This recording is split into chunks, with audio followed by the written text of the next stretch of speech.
Good morning, ladies and gentlemen. I would like to ask you take a seat. Ja będę tylko Dobrze. jakieś godzinkę i idę znowu na tę ogół. So, good morning, ladies and gentlemen. Co się stało? As you switch into Polish. Dzień dobry Państwu. Zaczyna.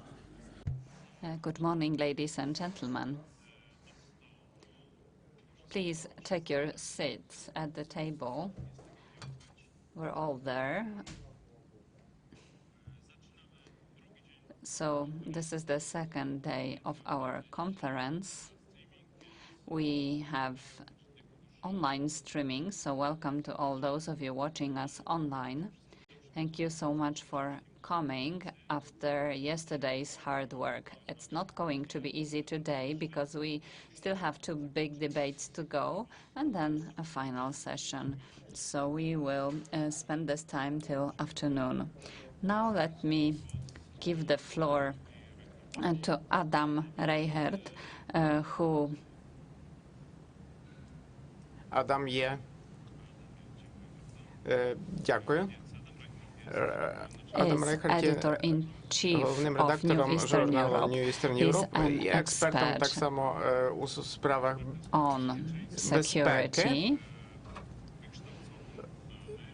Він освіту здобув в Америку, але працює у Польщі і видає. Що я хочу...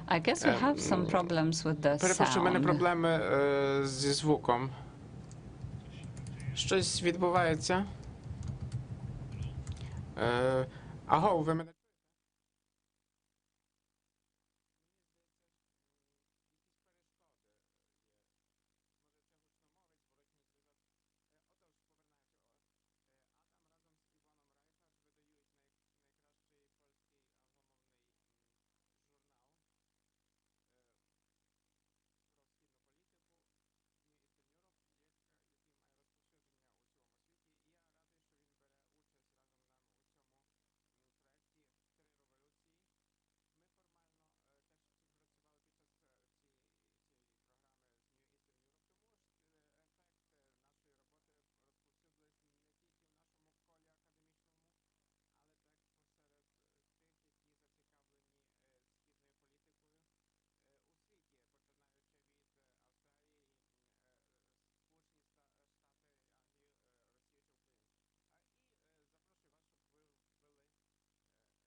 Which, as we know, 5 years ago, the first round were not successful. Only until after the second round in February did they manage to stop the escalation, but the conflict continues even till today. The Minsk agreements, I think, as we all know, are a result of the Normandy format, which includes Germany, France, Ukraine, and Russia. Another very hot topic currently of discussion, and I hope that we are going to get into some of that as well. Some of the key questions that I would like to propose generally for our panel, before we turn it over to our speakers, is looking at what has happened or has not happened over the last 5 years, looking backwards, and then looking forward at the next 5 years, and further, what can or should happen, and particularly considering the political change that has taken place now in Ukraine. Is this a breakthrough moment, or are we going to be still stuck in the same holding pattern kind of cycle that we've been in, we've seen for the last 5 years? I also am very interested in hearing all of your opinions on the current debate and discussion that's taking place, which is called the Steinmeier Plan, something I think that not very many people are really fully aware of what this means, and what it means particularly for Ukraine, and what it means also for the conflict.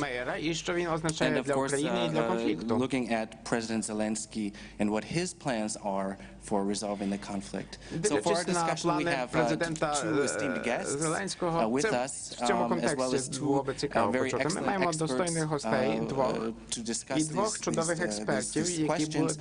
And in the first, the way we're going to have the panelists, our guest speakers are going to give their opening remarks, perspectives, and ideas of what has taken place over the last 5 years and where we could go looking into the future.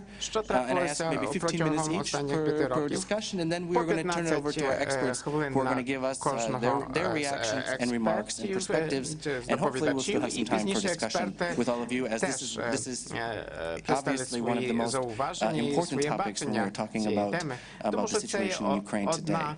So let me first introduce our first two speakers. We have with us Pavel Klimkin, who is a Ukrainian diplomat and previously has served as Ukraine's foreign minister until August 2019.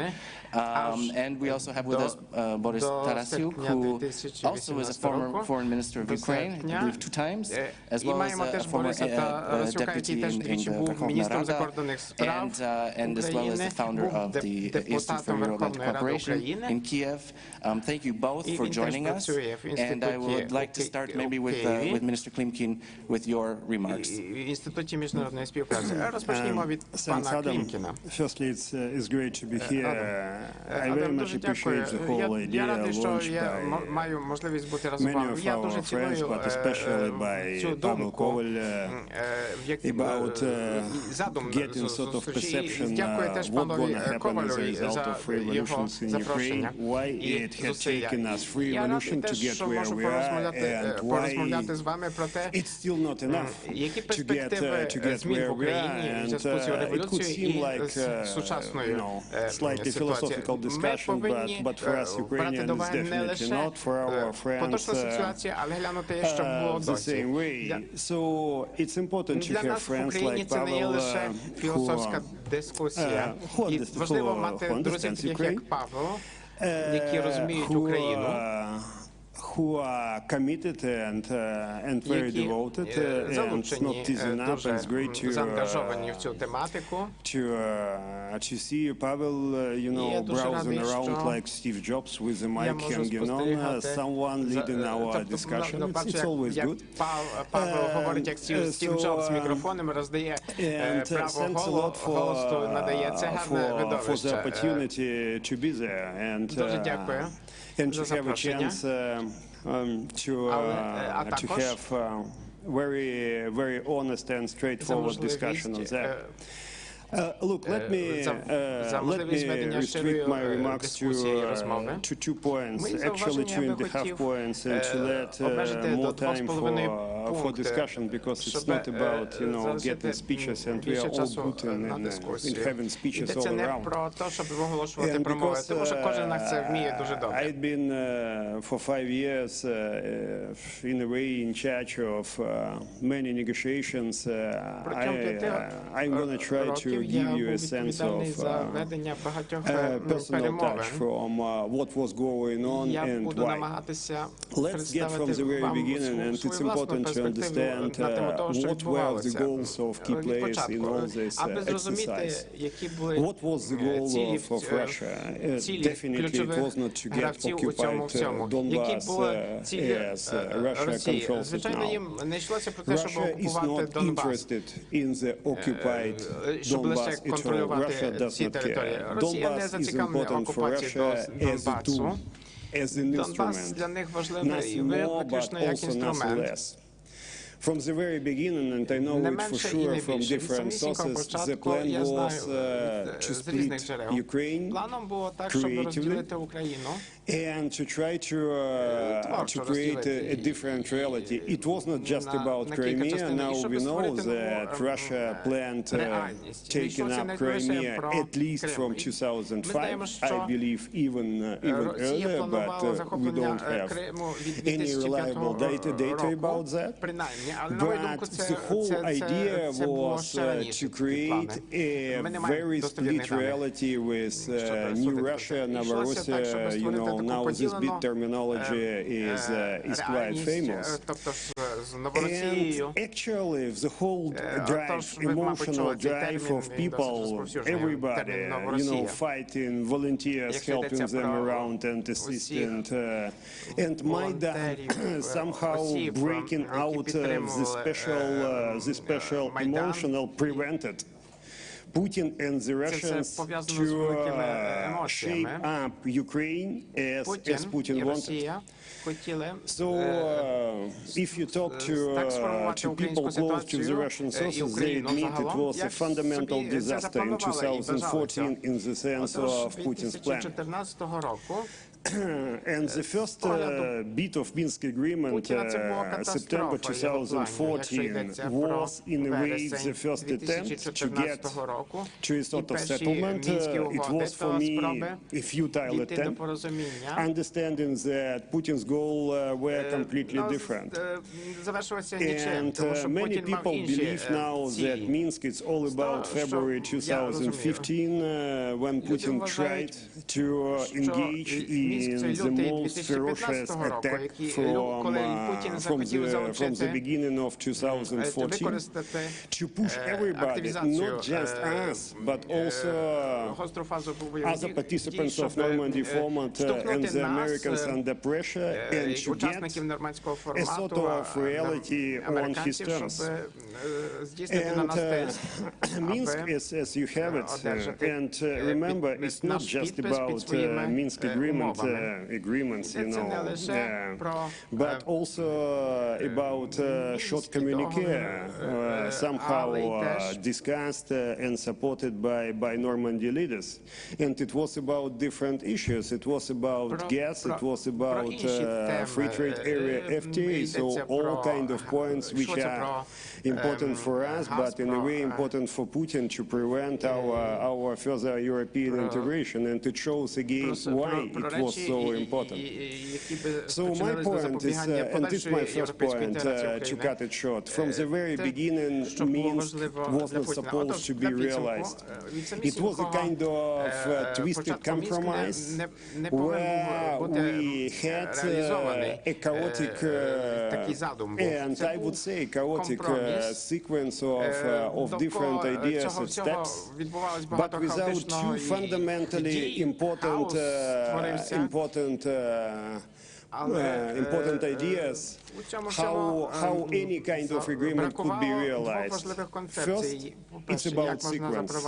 Without sequence entrenched in the Minsk agreements, it was not supposed to work, never ever. And secondly, it's about responsibility, because it's about political agreement, it's about kind of vision somehow entrenched in one document. You don't have any leverage how to push Russia to deliver, to sort out what Russia had to sort out. So, but this part of Minsk agreement helped us immensely a lot in the sense of keeping, firstly, Russia at bay, and its first point, why Minsk agreement were still, with all kind of the twisted reality, helpful. Secondly, it was about supporting sanctions against Russia, and it was indispensable instrument how to keep Russia sanctions on board. And in all these years, many of my, I would say, not just colleagues or friends, kept saying, Pablo, there is no way how you're going to keep the sanctions. It's too difficult. The solidarity is not there. But the sanctions are there. And we can discuss it as a separate reality, but it's the first time in history ever. You remember the Georgian War. Just 4 months after the Georgian War, the European Union proposed what was proposed to Russia, the partnership for modernization. And at the end of the day, it was a kind of twisted joke.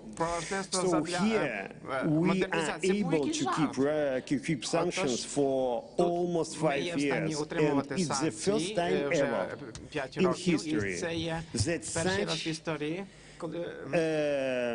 such sanctions actually in scope and in impact have been introduced against such country like Russia. It's the first time ever, and it's the first time ever that European Union went out a very simple common denominator approach on its policy towards Russia. So in this sense, Minsk agreements I believe were helpful. I have to say it because I'm not an official anymore, and it's remembered by our French and German colleagues. I was personally against introducing any notion of special status in the Minsk agreements.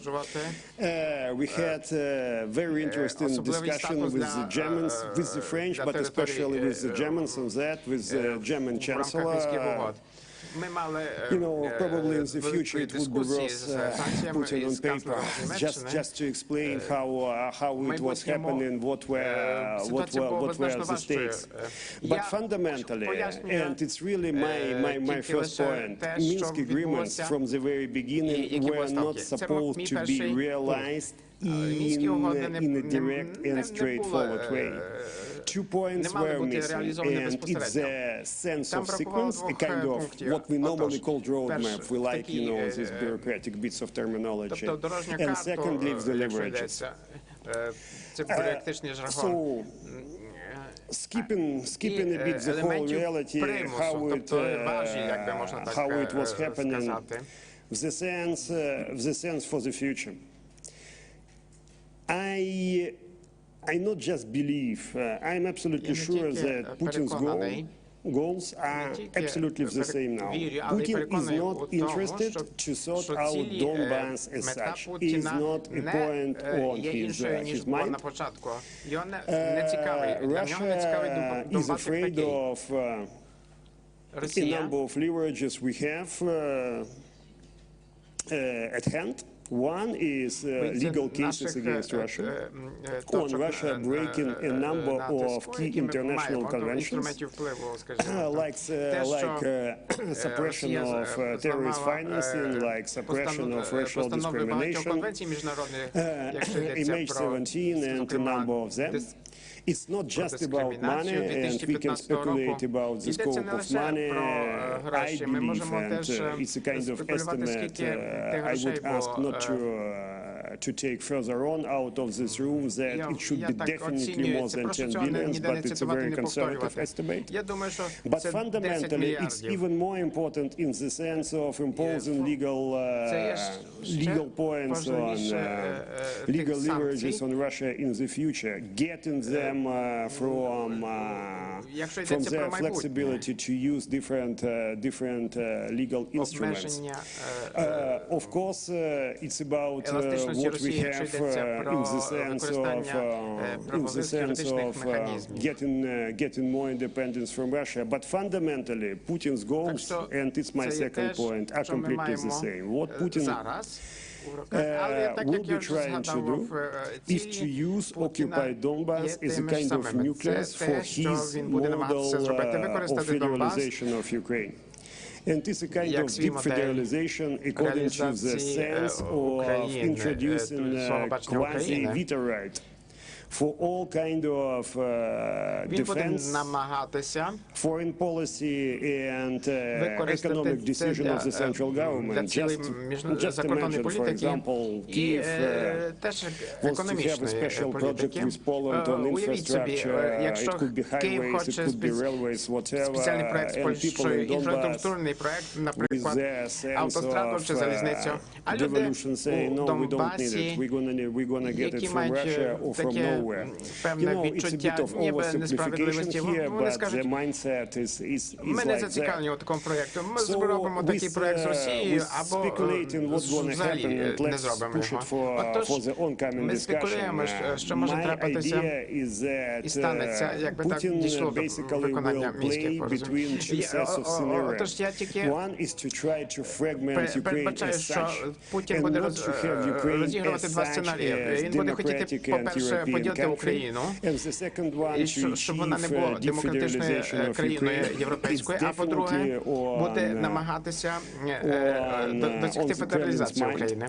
Він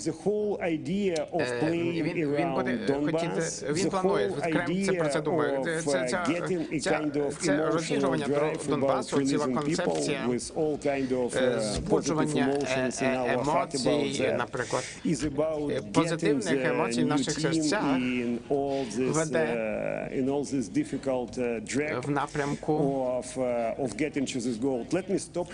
реалізування цілей Путіна. Я перерву в цьому місці, зупинюся, це був вступ, а пізніше я буду брати участь у дискусії на ці теми. Ще раз щиро дякую за те, що ви записали цей пункт в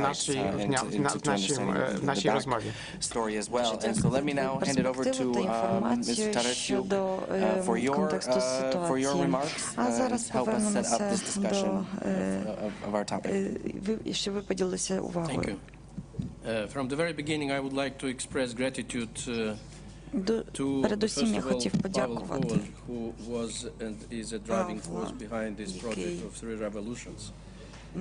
I enjoyed participating in the previous conferences and I'm happy to be here again. Unfortunately, I was not able to participate yesterday and I hope to see the book you presented yesterday. Well, about the Minsk arrangements. First of all, about the definitions. I think the term agreements is a wrong one, and this is in the topic. So it is a wrong presumption, as though we are dealing with the agreements. From the legal point of view, there were no and there are no agreements. And in the official terminology, what I was seeking for a number of years, finally the Ukrainian authorities started to use the term arrangements, This is the right term to refer to, and this is about the legal nature of the Minsk arrangements. First of all, to begin with, I would like to say that I am, and I will be a critic of Minsk arrangements. Minsk arrangements brought about nothing after more than 5 years. And this is the major problem of these arrangements. I disagree that Putin is not interested in keeping Donbas under his control. He miscalculated a bit, and there was no other choice for Putin but to keep the occupation of Donbas, because the previous idea was to create a so-called Novorossiya space. Novorossiya, that is to divide Ukraine and to split from Ukraine the southern eastern part of Ukraine. So since the idea failed, there was no other choice for Putin but to keep Donbas under his control, under his operational control. And the miscalculation was also on the fact that the heavy propaganda which was conducted for years, especially and specifically concentrated on the people of Donbas, did not lead to the desired result. Putin was expecting that the separation will be conducted by the locals, and it was one of the miscalculations. It didn't happen, so that's why Putin decided to commit a direct aggression, which continues until today. Were there any alternatives to Minsk arrangements or Minsk process? I claim yes, there were. And the alternative was in the form of four-party meeting, which took place April 2014 in Geneva, consisting of global players such as United States and the European Union as an institution, and Ukraine and Russia.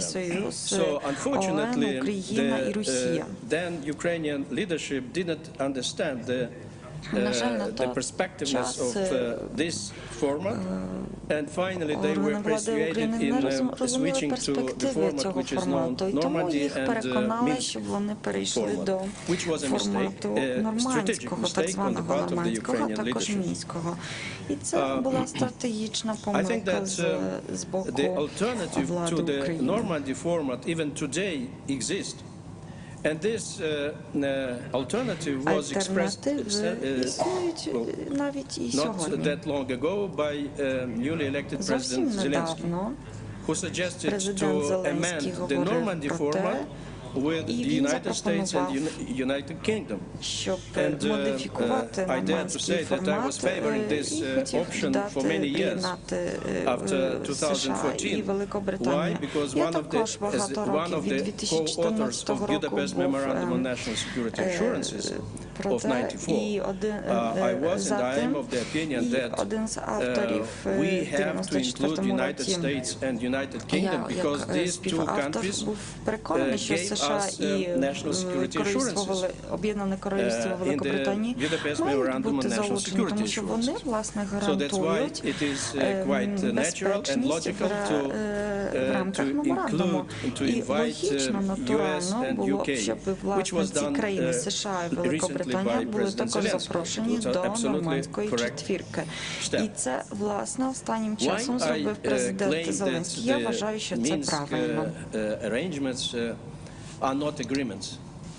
By the way, it was a mistake by the Ukrainian authorities that in the one resolution of the UN Security Council, these arrangements were referred to as agreements.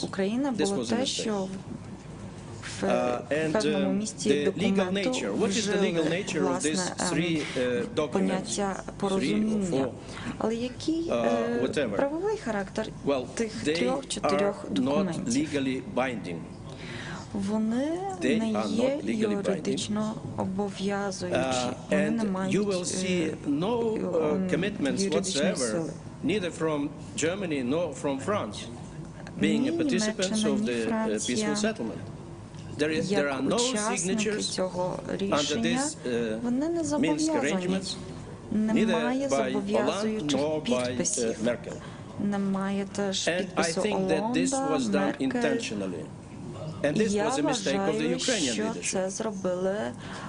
There were no ratification foreseen in this document. So I claim that legally they are very vague documents which gives Russians the chance to disregard them. About the content of this arrangement, I think that I read, many number of times these documents, and I came to a conclusion that these documents were prepared in a very bad legal nature. I understand that there were pressure of the circumstances, like Ilovaisk tragedy, and there was a need somehow to stop Russians. But I dare to say that these arrangements were written on the knees at night. And this is the reason of their vagueness, legal vagueness. And this vagueness led to the contradictions in the interpretation of the documents by both countries, by Russians and by Ukrainians. We were of the opinion, rightly so, that the first might be a security, implementation of security provisions of these arrangements. Whereas Russians, due to the legal vagueness of the document, they нас were є pressing український that підхід, first але з there уваги should на be a political неточність arrangement, документу that росіяни is вважають, the що concessions on спочатку the part of слід Ukraine, дійти до with політичного the порозуміння, continuation то of their military presence мають in бути Donbass. поступки з боку України. І I think that тому Росія in the далі хоче arrangements бути присутньою в Донбасі. we see a lot of provisions which may be interpreted as capitulation of Ukraine. В постановах And є I багато will записів, mention які some of the можна arrangements розуміти which як were капітуляція з put боку in this України. document, Зараз я which give віднесуся me the ground до to того, що я claim маю that на this увазі. was the І чому я так capitulation of вважаю, Ukraine. що це Well, капітуляція. the demand for Ukraine to make constitutional changes. Це Even вимога, they щоб Україна speak about ввела the new конституційні constitution. зміни. So how Йдеться one can навіть про interpret this нову конституцію, як це the тлумачити. concession to Russia, and this concession was interpreted even in a wrong way by the former President Poroshenko, who introduced the constitutional І amendments, президент Порошенко which were in their помилково essence good тлумачив, about the вводячи поправки decentralization, but there до was a Конституції. special Вони були provision гарні, тому що вони about the стосувалися special децентралізації, status for але є спеціальний the запис, що regions of стосується Donetsk and спеціального Lugansk статусу для So this was Донецька a і terrible Луганська. conceptual and strategic mistake. Тому і концепційно, і стратегічно це About була the special помилка. status, I think that this was, and I agree with Якщо Minister йдеться Klimkin, that про this was the спеціальний intention статус, to, я не through погоджуюся the з міністром federalization, Клімкіном, to йшлося про те, divide що Ukraine, if not to destroy Ukraine completely. Also, you may see such a very strange provisions in these arrangements as the formation of І, власне, в цих so-called постановах у нас є people's такого роду militia записи, by в the яких separatists. йдеться про The formation of формування народної their міліції separate сепаратистами. prosecutors office. The formation of their Встановлення separate окремого уряду, прокуратури для них, courts. утворення I окремої may судової interpret those системи, arrangements судочинства as the для attempt to сепаратистів. interfere into Такі Ukraine-EU встановлення, я relationship вважаю, through the це formula спроба which provided the вмішуватися trilateral в consultations відносини between Ukraine, України, Russia Європейського and the Союзу, European тому що Union є допуск in до connection with Russia's трьохсторонніх concern over the implementation of the association agreement between Ukraine and the European Union. Росії, What is this? І це, And this очевидно, was йдеться також про розмови the щодо possibility to мінських give Russia угод. the chance to interfere into our Це bilateral означає, що relationship ми with European надаємо Union. Росії What about можливість the втручання в наші двосторонні self-determination відносини for між the Україною people of і the ЄС. occupied Donbass? What does it mean? А якщо Is йдеться this про means that this is going to be самостановлення the separate жителів Донбасу, що ж це language означає? Що це status and означає, regime що in буде this region окремий статус для as їх compared to the мови whole в of цьому Ukraine? регіоні So this was a terrible concession. проти решти So України. if one takes seriously Це this також provision, which дуже I think помилкова will be поступка. taken, Я that would маю lead надію, to the що цей same запис до нього demands не буде from ставитися Hungarians, серйозно. Romanians, Але якщо так and буде, це this також list may be призведе до prolonged. таких самих вимог з Well, in боку this arrangement Угорщини, you will find Румунії. a very І strange цей provisions процес without any буде conditions продовжуватися, затягуватися. У нас є the також інші записи amnesty. безумовні, які Amnesty to стосуються the criminals. амністії. So it does not distinguish Амністії для between those who злочинців. were Тобто not committing не war crimes впроваджується or crimes against розподілу humanity між and на тих, які the others. не скоїли So this is злочинів проти very людства, dangerous. і And the решта, last, but їх not до least, них recently ставляться we started to talk однаково. a lot about І врешті-решт, Steinmeier formula. останнє дуже Steinmeier часто formula. говорять I think про that this is формулу very Штайнмаєра. dangerous Я formula. вважаю, що And це let me remind you небезпечна what формула. does it mean, the Steinmeier Що ж це formula? означає? It means that Формула Ukraine is conducting local elections in the occupied territories Тож Україна має without провести місцеві вибори disarming на окупованій території, the не separatists and without роззброюючи сепаратистів. withdrawing Russian troops and without control of Ukraine over the Ukrainian-Russian border. The second provision, Ukraine, after this election, should provide the separatist regime political and economic autonomy. What does it mean? Сепаратисти мають отримати політичну і економічну автономію. Так, це записано. Що ж це означає? Третій запис, а я говорив про амністію для представників нелегальних групувань. І врешті четвертий запис формул Штайнмайєра – це те, що бойовики, сепаратисти отримують статус міліції. Тобто воно буде так, воно було, тобто будуть дві армії, тільки вони будуть називатися народною міліцією. Дуже дякую за увагу. Myślę, że to były ciekawe prezentacje. Це дуже цікаво. У нас є надзвичайна ситуація. У нас в залі трьох колишніх міністрів закордонних справ України. Отже, є нагода, щоб на певному етапі також поговорити про деталі. У нас є такий звичай, що ми намагаємося також відтворювати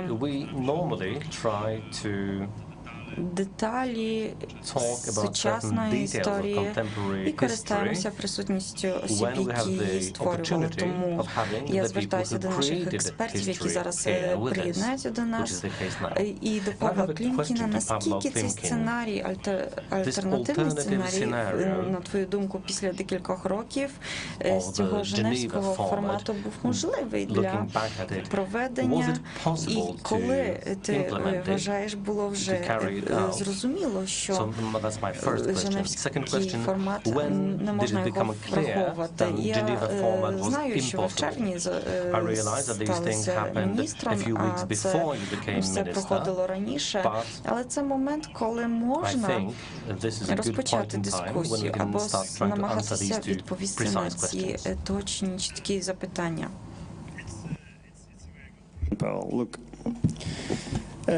We have here in this room someone, and I would say the only one, who participated in the sole and single meeting of Geneva format in April 2014. It's Andrei, sitting there. Женевського формату у квітні цього року. US and other participants, so-called Geneva format. США. Тобто це женевський формат, так званий. Brought close to nothing, and here I'm a bit polite, not because of Andrei commitment, get me right, please, but because of Russian intention to не тому, go on. що Андрій був залучений на це, але з уваги на наміри Росії. Some of my friends, unfortunately, Я також вважаю, що на жаль, дехто з моїх колег не використав всіх можливостей тиску, які в них були, у тому числі йдеться про США. And they had more leverages at hand to push the Russians. Actually, they had also more leverages at hand to push the Russians on Crimea, but it was April. After that, it was a sort of deal between our key partners and friends, including US.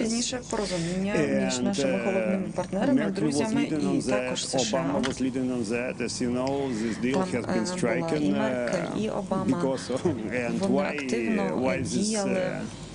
why this notion of Normandy is coming in Normandy? That now it's about Germany and France to lead on behalf of the European Union. And remember, it's important, both Germany and France, they both have EU mandate for dealing. Basically, they are propped up by the European Union.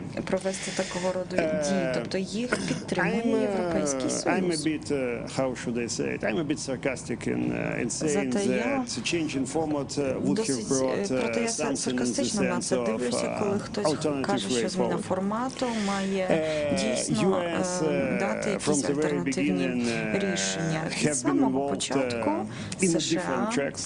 in a different були levels. залучені And it was very clear інших policy of the рівнях. US not to join Normandy format. Дуже And it was very clear чітко policy з of боку our European friends американської сторони було виразено, що вони не хочуть приєднатися до нормандської четвірки, і наші друзі з Європейського Союзу хотіли продовжувати це на підставі дотеперішньої моделі, і ми багаторазово намагалися, як ви знаєте, реалізувати женевський формат чи з Будапешту. Я знаю від наших друзів, також з боку Росії, як вони ставилися до цього внутрі. В записах Росія обвинувачила Україну в тому, що це Україна порушила меморандум з Будапешту, тому що організувала переворот на Майдані. І в такому разі все, що в меморандумі з Будапешту було просто-напросто порушено. Отже, забава в різноманітні формати – це дуже важливо.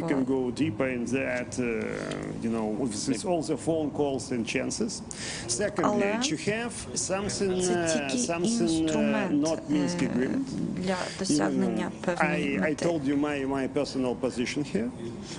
А якщо йдеться про Мінські угоди, ви знаєте мою позицію.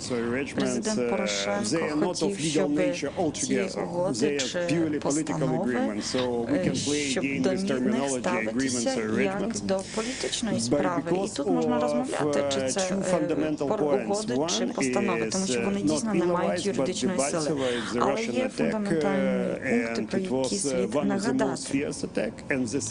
Одночасно, на той час Росія почала дуже сильні атаки на фронті. А по-друге, дуже важливо було, щоб не з'явився жоден інший формат. І врешті, я це так розумію, що ці мінські постанови в такому форматі, в якому вони зараз є, вони не реалізуються.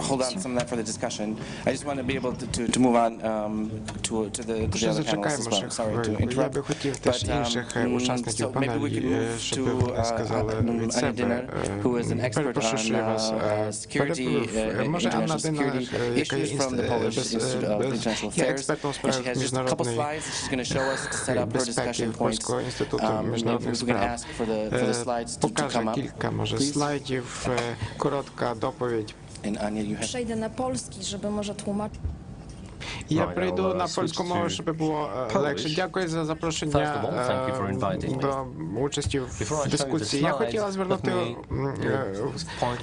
певну річ. 17 вересня нині, в 39-му році Радянський Союз напав на Польщу і пояснював це захистом меншин. І так само це зробили у Криму. Яка ж була ситуація, військова ситуація, коли ми говоримо про 2014 рік і що відбувалося на фронті у Донбасі? Друга презентація, будь ласка.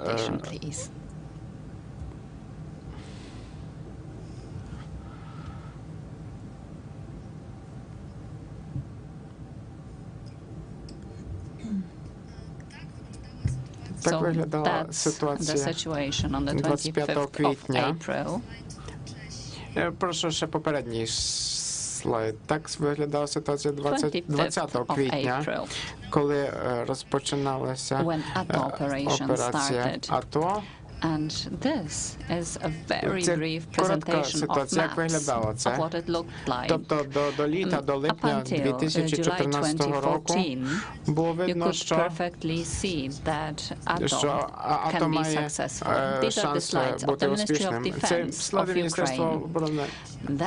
Але пізніше виявилося, що Росія активно залучилась до ведення військових дій, втрутилась військово.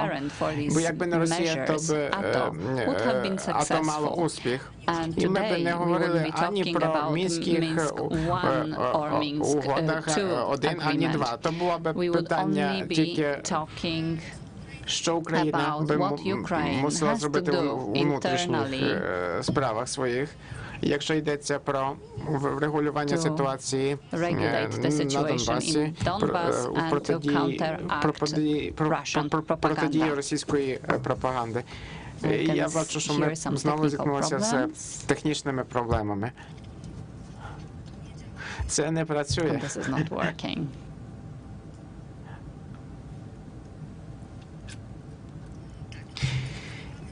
Ось ми маємо That's the situation on the front line. That's how you can define this line, even though it's a demarcation line. That's from 8th of September this year. Чому я хотів вам це показати? Тому що я хочу відповісти на питання, чи були альтернативи для Мінська 1.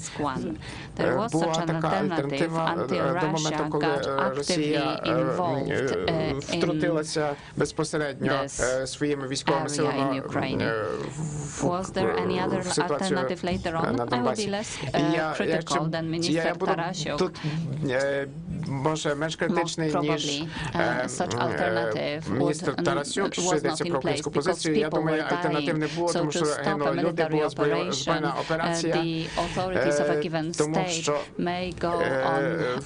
у таких обставинах влада, щоб врятувати життя, здатна йти на компроміси, навіть, як то кажуть, не ліком прозрісти. Тоді було зупинено збройну операцію.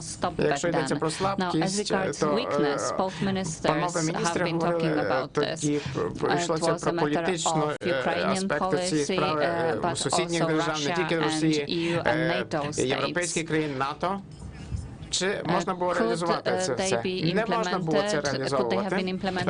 Не підлягало реалізації. Як ми йдемо про пунктах порозуміння з 5 вересня 2014 і пізніше Мінськ з 2015 року, вони розпочинаються з припинення вогню.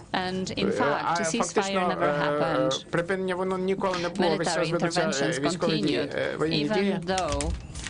Незважаючи на те, що є місія ОБСЄ, не покращилася гуманітарна ситуація, не проведено місцевих виборів, але що важливо, це є послідовність подій. Від початку підкреслили, що неможливо провести справжніх вільних виборів, якщо є війська Росії чи сепаратистів, які окуповують територію України. Якщо йдеться про майбутнє мінських постановчих угод, то нині дипломати багато говорили, це найбільший виклик, який стоїть перед Україною. Звичайно ж, всі розуміють, що мінські угоди буде важко здійснити, реалізувати, тому що це не є питання волі однієї країни, це є воля певного актора політичного, який підписуючи документи, то вважаю, що хтось інший повинен відповідати за це. І я би хотіла звернути вашу увагу на те, не беручи увагу, звичайно, пам'ятаючи про політичні справи, але ще інша справа важлива є. Це виклик і для України, і для міжнародної спільноти, тому що, якби ми навіть собі уявили, що формула, назвімо її формулою Штайнмайєра задіяла, якби, наприклад, ми б впровадили, Україна би впровадила поправки в Конституції, провести вибори і так далі, то величезні виклики будуть перед Україною. Відбудова того, що було знищено, і, можливо, ще більший виклик. Це тому, що там можна принаймні оцінити кошти у цьому першому випадку, але які є суспільні кошти? Внутрішньо переміщені особи, ті, що залишилися на Донбасі, які не є в стані визнати владу у Києві, багато. Чи вистачить покоління на це? Перепрошую за мій песимізм. Please use the mic. Sometimes спадає на думку така I think інтерпретація about this Мінських угод, що interpretation of the вони Minsk мали лише agreements that тактичне they may значення. have only been tactical. You said that То, що ви кажете, що the було military зупинено intervention військову was операцію stopped, російську, and то, maybe this is можливо, what it was all about. Maybe мінські they didn't угоди have не any мали strategic стратегічного meaning значення, because тому що everybody всі knew розуміють, that що стратегічні strategically they were unimplementable, and with time they were less and less beneficial for Ukraine because they always included these elements там містилися, які можна of було б political pressure on Ukraine. здійснювати тиск So maybe політичний на that's the Україну. case. Question to Прошу you, відповісти на це питання. І це also a question питання to до Boris всіх. and До Pavlo. Бориса і Павла. Я Just brief прошу, answers, вас, please, so that щоб we ви can відповідали make a коротко. discussion. Звичайно, що Yes, так. sure. One thing, the problem is that a lot of international actors, including Western states, including EU states, got attached very much to fulfilling the Minsk agreements. And I'm afraid, well, are we able to imagine option zero? The Minsk is not implementable. Let's think about something else. What about you, Boris? What do you think? Неможливо реалізовувати і переходимо до інших можливостей. And I'm of the opinion that neither Germany nor France were ready to resist Russia's pressure and aggressive behavior.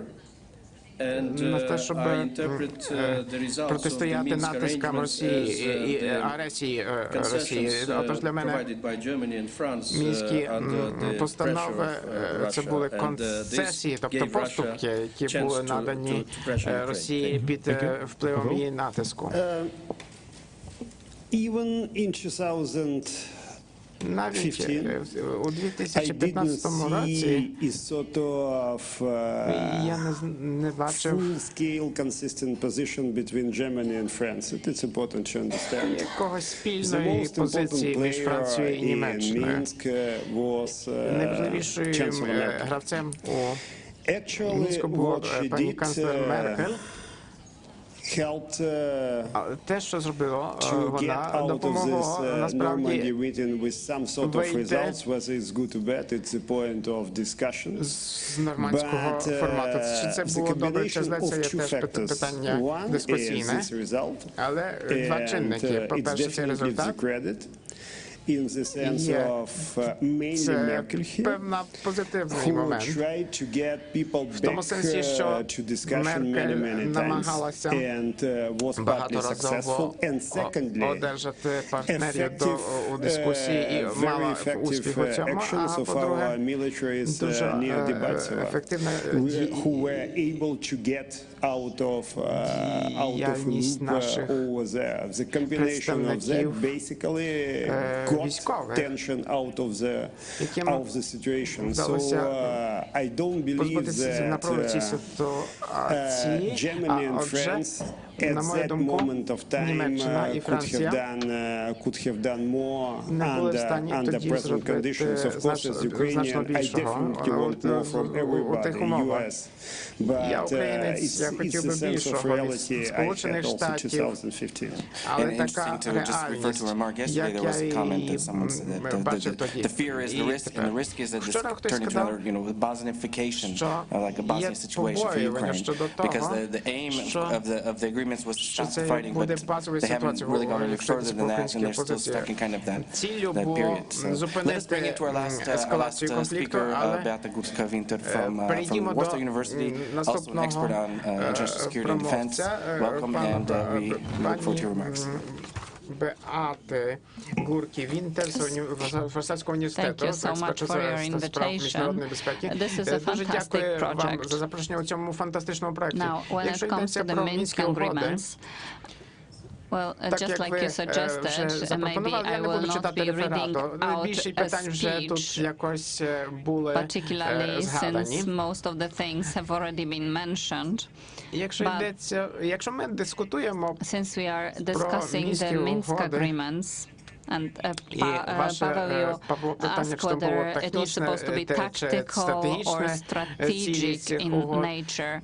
What was the intention? Probably we will not be able to get behind the intentions. It was probably supposed to be tactical and turned out to be strategic from a Russian perspective. When analyzing the Minsk agreements, which, from my perspective, and I agree with Minister Tarasiuk, are scandalous. The provisions in the Minsk agreements, especially in the first one, when we read them from today's perspective, are scandalous dictate imposed on a state which was under great military pressure in a situation of abandonment. Let's use this word, abandonment by countries which were supposed to guarantee territorial integrity of Ukraine. We remember about the Budapest Memorandum and the role that the states took on after Ukraine agreed to withdraw tactical nuclear weapons from its territories. So, in my opinion, and in the opinion of numerous experts, some of these provisions may be considered today as a full dictate. Now, looking at the dynamics of the conflict today, Russia managed to accomplish its strategic objective. It destabilized the situation not only in eastern Ukraine, but in whole Ukraine. Let's be honest, the conflict in eastern Ukraine has impact on the whole country. And yesterday we talked about the high hopes related to the new authorities, and I'm actually afraid of that, because yesterday we were talking about Ukrainians and their hopes in the new president, the new authorities. But let's not forget that the reality, especially the military reality, is such that Ukraine will keep losing its potential, especially its economic potential, because every conflict is costly in terms of finances and in terms of people. So coming back to conflict dynamics, please remember there is this rule, and it doesn't only apply to Ukraine conflict. The longer it takes from the start of the conflict, the more the victim loses, unless there's a solution. So from this perspective, Russia accomplished its strategic objective. Because back in 2014 or earlier, we were talking about this NATO perspective for Ukraine. Let me remind you that the discussions were held in Warsaw on the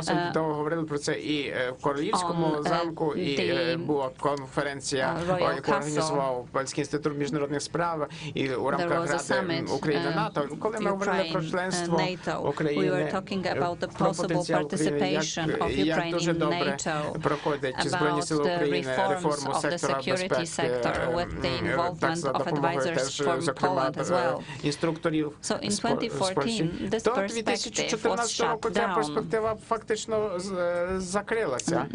There is this political arrangement that NATO doesn't accept countries with serious military problems, with problems in territorial integrity.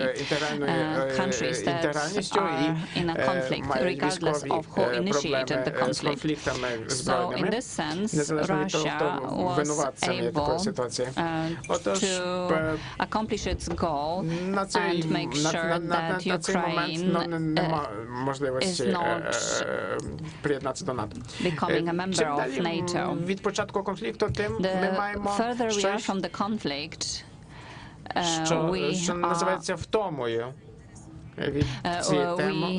have a certain fatigue or donor fatigue. I'm talking here about different states that support Ukraine politically, militarily. I'm talking about RCE, and I'd like to point out that the latter plays a positive role here. We have a tendency to diminish its role, but if it weren't for the observers and the reports that are drawn up in a very specific way, we wouldn't know what are the violations by Russia. But the question is whether it's thanks to OSCE and a concrete person played a role here. тільки чи о we конкретній tried to особі. invite Gatakavili Ми on запрошували several occasions here, but представника it is our ОБСЄ dream for her to come згаданого, here and show her але що вона perspective. представила свою перспективу, але не вдалося поки що. Це теж показує нам показати це, тому що є домінуючий наратив, що обидві сторони порушують запис мінських угод, але ми бачимо, що більшість значно більше є. Це не порівняльний масштаб порушень з російської сторони. Отож, такі тимчасові рішення, можливо, задум за ними стояв такий, щоб деескалювати to de-escalate the conflict, and they succeeded. But there's nothing more permanent than a temporary solution. So, for many years now, we've been thinking, what will happen next? In my opinion, we need to renegotiate and adopt a totally new document in a new political format. But the dominant narrative is that the agreements are imperfect in spite of the legal reservations mentioned by the minister. There are other reservations as to the legality of the document, starting from who signed it through to lack of ratification process. So if we wanted to, we could consider these documents illegal, so not valid. Yes, they are political documents. They do not have legal power. Yes, but in spite of everything, we shouldn't say that since it's a political agreement, then automatically we don't have to follow it. That's not what I wanted to say. This is a political agreement, which is not an international agreement. It's not a treaty, and this is how you should approach it, with all due respect. That's its nature. Я хочу завершити свою думку, якщо йдеться про зміну. Ми маємо ніби клімат, тобто атмосферика погіршується міжнародно, якою є не на користь держави, яка зазнала агресії, і схильність громадської думки симпатизувати жертві, і мобілізації теж якихось фондів для допомоги. Там політиків схильність до того, щоб вести наступні переговори, це зменшується готовність до того. Ми будемо мати з другої сторони теж маємо трохи новіший політичний контекст нових лідерів у США, скажімо, чи в ЄС, які потребують успіху. Говорю про Трампа, про Макрона, Штайнмайєра. А висновок який? Може, це є непоганий, добрий момент для України, щоб востаннє з новою владою запропонувати угоду у новій версії з власним планом, щоб не опиратися на не те, що пропонує міжнародна спільнота, тільки щоб Україна не дивилась, що їй запропонують великі гравці цього світу, і щоб чому би не показати своїх власних пропозицій.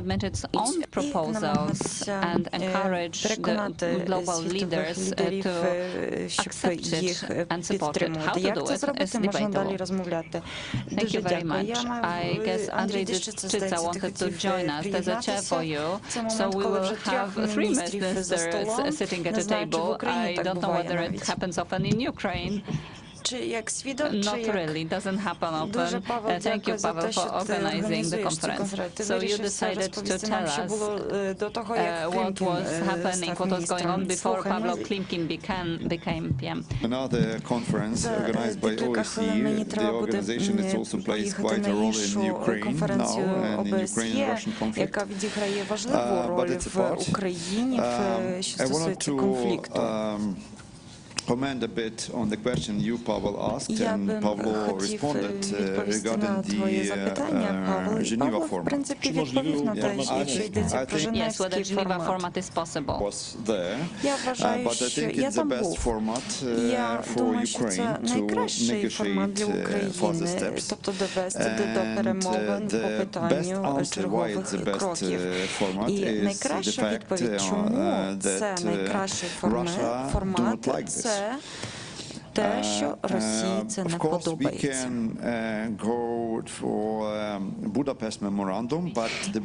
Очевидно, ми можемо говорити про меморандум з Будапешта, але в ньому є багато знаків запитання. Йдеться про впровадження документу, чи багато сигнатарів, підписантів цього меморандуму не спостерігає документу як обов'язуючого. Вони до цього ставляться як до меморандуму. І формат, женевський формат, я вважаю, зміг би повторно ввести або реактивувати, якщо можна його ввести, якщо не працює нормандський формат. Чому це не виправдалося в червні? Так як сказав Павел, американці не були зацікавлені приєднатися до цієї теми. Україна очікувала швидкого вирішення.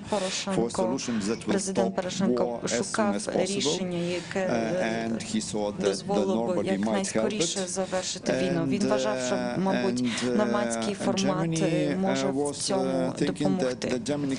А німці думали, що вони зможуть очолювати цей процес. І остаточно в нас є те, що є. Можемо розмовляти, чи це гарно, чи ні, але в нас є остаточно нормандський формат, нічого іншого. Отже, нам слід повторно оцінити цей нормандський формат і результати його співпраці. Якщо всі сторони не погоджуються, перевірити просто, чи сторони не згодяться, щоб знайти щось іншого. А щось інше – це женевський формат. Учасники, підписанти меморандуму з Будапешту, вони присутні. Це представники США, Європейського Союзу, Великобританії, Франції. Це коротке запитання. Чого очікуємо? І це пов'язано з тим, що сказали раніше. Меркель очолювала тоді розмови, але в нормандському форматі Макрон намагається це зробити. Так, які результати? Я маю враження, що Зеленський погодився з зустрічю у нормандському форматі, але з боку Росії буде тиск, щоб на папері записати план Штайнмайєра. Чи це якась западка для України? Пастка? Треба це спробувати. Це єдиний варіант. Думаю, що одне, якщо б ми змогли утримати довше женевський формат, так як я сказав, всі очікували швидкого вирішення, але якщо б удалося його утримати, Росія б могла погодитися, тому що ж було восени 2014 року? Росія не хотіла, навесні, Росія не хотіла брати участь у підписанні меморандуму в Будапешті з початку травня,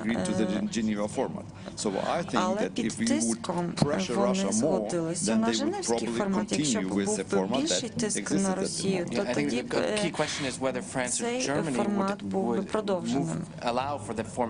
Ключове запитання, чи Німеччина б дозволила б на розширення формату і запрошення США. Ну, слід намагатися, можемо спекулювати, але єдиний метод, щоб перевірити це, розпочати перемовини. Мені треба вже йти, тому що я постійно посол, який представляє позицію офіційну. Отже, зараз мені треба вже йти. Дуже дякую.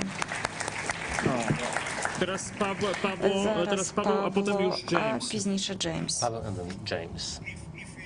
If we started talking about what gonna happen next, якщо ми говоримо про те, що буде далі, with some minimum level of details what I believe gonna happen. Now there are a number of back channels between Putin як and я Macron, вважаю, що це буде. Зараз у нас є багато неофіційних каналів між Путіном і Макроном, Путіном і Трампом. It's already almost ready, but not fully ready. There would be І, в kind of принципі, frame. зараз ці справи є готові, є деякі рамки, які сформовані головними гравцями, і які намагаються ці рами вимусити на Україні. Для Макрона важливо, щоб вирішити проблему Донбасу з Європейського Союзу. Йдеться в тому числі про санкції, але в основному йому залежить на тому, щоб повернутися до попередньої моделі з Росією. Якщо б це вдалося, Макрон вважав би себе лідером європейської політики, а йому на цьому дуже залежить. Якщо йдеться про Трампа, це було б подарунок з небес з точки зору його кампанії. А в свою чергу для Путіна це також складна ситуація. В нього шанси 50/50, чи це буде Трамп, чи інший президент, які будуть більш тверді, ніж президент Росії. Це спрощення, але зараз це дуже гарний момент для цілої трійки, щоб вимусити рішення. А рішення яке? Вибори, якісь вибори, якісь гроші, а ви робіть собі з Донбасом, що хочете. Щодо питання французького, як правило, після цих російсько-французьких розмов, після зустрічі міністрів оборони, це дуже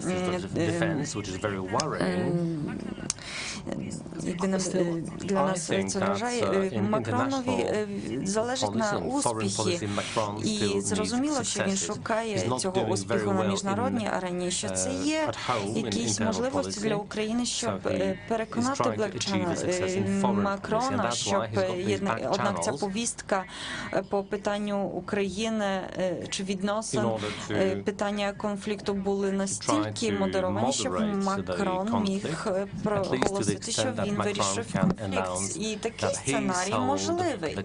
Дуже дякую. Зараз я запрошую до дискусії всіх учасників симпозіуму. Перший зголосився Джеймс. І Джош Мінк буде наступний. Działa? To raise two textual points, but I won't. They would confirm what Boris Tarasuk has said about the status of the document. But I have two comments I will phrase in the form of questions because I am interested in your response. Of course there was an alternative in 2015. An alternative that the participants, the protagonists were not equal to, a challenge they were not equal to. When President Putin, before the meeting in Minsk, telephoned Angela Merkel, as he did, and threatened to escalate the conflict further, both in terms of the character of weapons and the scale of it, instead of panicking and rushing to Kiev without warning, which is also the case, she might have reminded him that to this point Germany had opposed supporting Ukraine with weapons deliveries, and that from this point forward that position would be fundamentally reversed, and she would use her influence in Europe to provide defense support for Ukraine as the Canadians and eventually Americans did. And secondly, to tell him that from this point, all remaining pillars of the German-Russian relationship, beginning with but not confined to Nord Stream 2, would be dead in the water. And that would have been an alternative. So your comments, please. And my second point, або відкликані. І чи була така альтернатива, я би з радістю почув ваші думки. По-друге, якщо йдеться про мінські угоди, чи це є пакет засобів, Штайнмаєр запропонував щось, що не є пакетом. Штайнмаєр у своїй формулі він ліквідував усі записи мінські, які захищали інтереси, фундаментальні інтереси України. І мене цікавить, що ви вважаєте на цю тему, чому українська влада рішуче не відповідала, і чи це не є зрадою? Ja mam tylko dwie В uwagi. мене два зауваження, оскільки ми говоримо про Макрона і про Францію. По-перше, я консультувався з французькою дипломатією під час всього періоду кризи, і одне сказати слід, що в Франції не було жодного бачення ані середньострокової, ані довгострокової. Французи діяли інструментально, кон'юнктурально на той час. І нагадую, що коли було підписання три Вермайських, Фабіусов втік до Китаю, і він залишив свого високого функціонарія, щоб він підписав цей документ. Це перше. По-друге, на жаль, здається, що в Елізейському палаці не розуміють того, чим є заморожені конфликти в російській геополітиці. І з цього виникає те, що, власне, в основному, що Макронові йдеться про Макрона, а не Україну. І з тим я погоджуюся. Так, але слід сказати, що до нас приїхав Олонд і ще розмовляв протягом 2 днів. І думаю, що це слід підкреслити, тому що він вирішився щиро порозмовляти в колі рок тому, ухиляючи різні таємниці. Оланд, на жаль, не стартував повторно з внутрішніх питань. Він був більше усвідомлений геополітично. Це політик, який до того, як став політиком, він був проводив політику як політичну партію. Він дуже гарно розумів, що діється на Сході. В нього були дуже гарні консультанти. Я не знаю, чи це є випадок Макрона. В нас є ще можливість на одне запитання або коментарі. Будь ласка, це той момент. Тому що пізніше вже в рамках цієї сесії не буде такої можливості. Пізніше, очевидно, в рамках інших сесій. Так, Катерина, будь ласка. Катерина Вольчук, професор. We talk very openly about the role of Russia, but Russia has used a lot of means to conceal its role. And given the pacifist nature of Europe as it is, the willingness to see what Russia is doing is perhaps limited or not quite there. To what extent the role of Russia as a mediator and aggressor in the conflict, from your perspective, is acknowledged and continues to be seen, given the rotation of political elites and the fact that цю ситуацію, цю ротацію політичної еліти, як складна ця ситуація. Політики хотіли б отримати рішення примирення кожною ціною, навіть якщо б це була ціна заплачена, яку заплатить Україна. І чи дійсно це нам не приховує власне геополітичної дійсності? Отже, час на підбиття підсумків і відповідь на запитання конкретні. Може, почнемо від міністра Тарасюка. Будь ласка, ваша реакція, відповідь на ці запитання. Дуже дякую.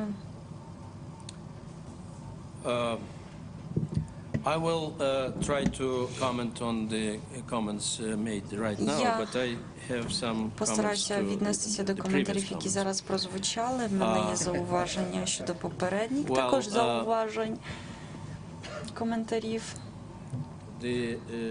If I'm not mistaken, Minister Klimkin commented Якщо я on не the помиляюся, Steinmeier міністр Клімкін, він formula, говорив про I питання wish формату to hear from Штайнмаєра. him here. І я би хотів почути з його боку, яку він має думку на тему формату Штайнмаєра. Я вважаю, що це небезпечно. І я не розумію, чому сьогоднішні органи влади України очікують з нетерпінням нормандського саміту і роздумують формулу Штайнмаєра є небезпечною для України. Крапка. Якщо йдеться про французьку позицію, дуже дякую професора Мінка за його пояснення. Я повністю погоджуюся з ним.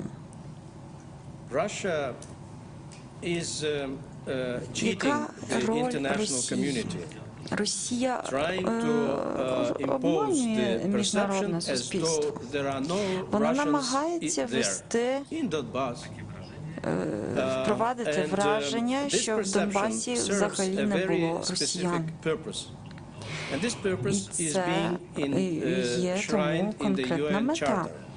Такою метою, ця мета знаходиться в Харті Об'єднаних Націй, де ми читаємо, що кожен член, жоден член Ради безпеки не може голосувати в ситуації, якщо ця країна є стороною конфлікту.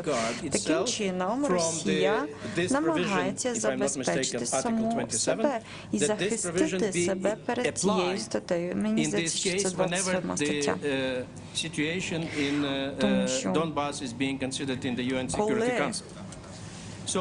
в рамках Ради безпеки ООН роль Росії, якщо б Росія була б стороною, вона не могла б голосувати. Для мене це очевидно. Я не розумію, чому ключові країни не піднімали ці теми.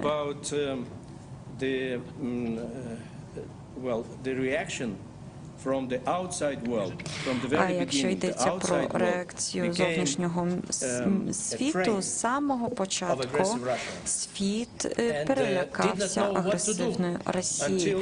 Світ не знав, що робити аж до Варшавського саміту НАТО.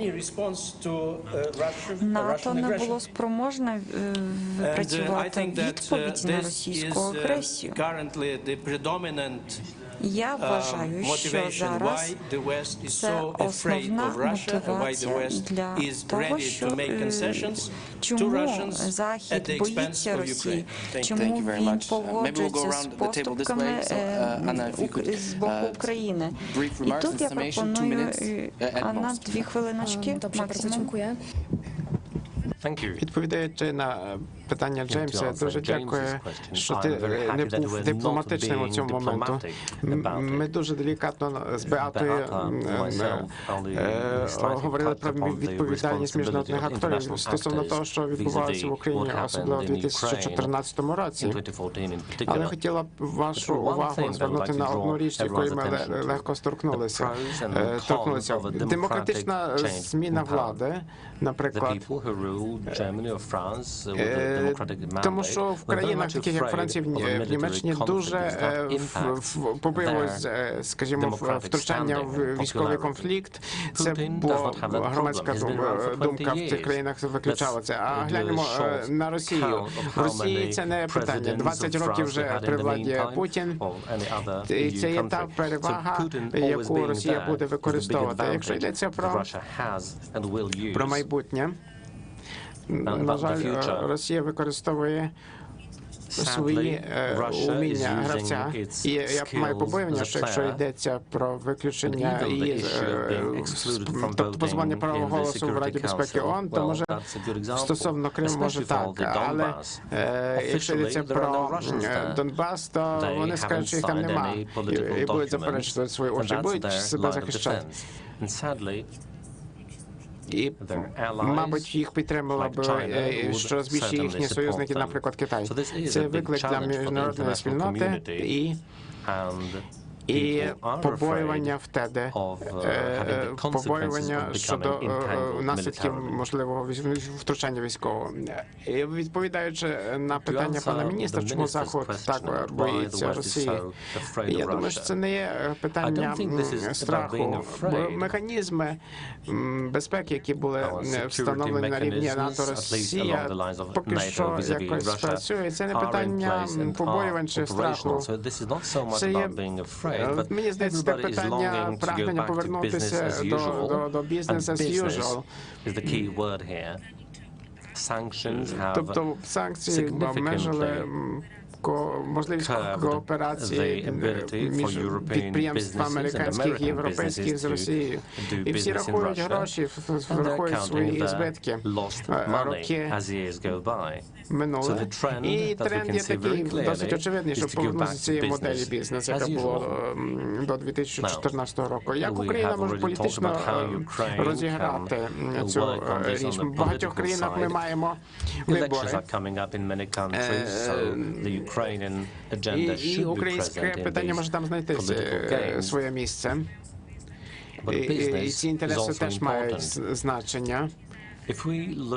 Гляньмо, як історично реагуває адміністрація там на розмови з Китаєм про покупівлю Мотор Січ. Ми маємо сигнали,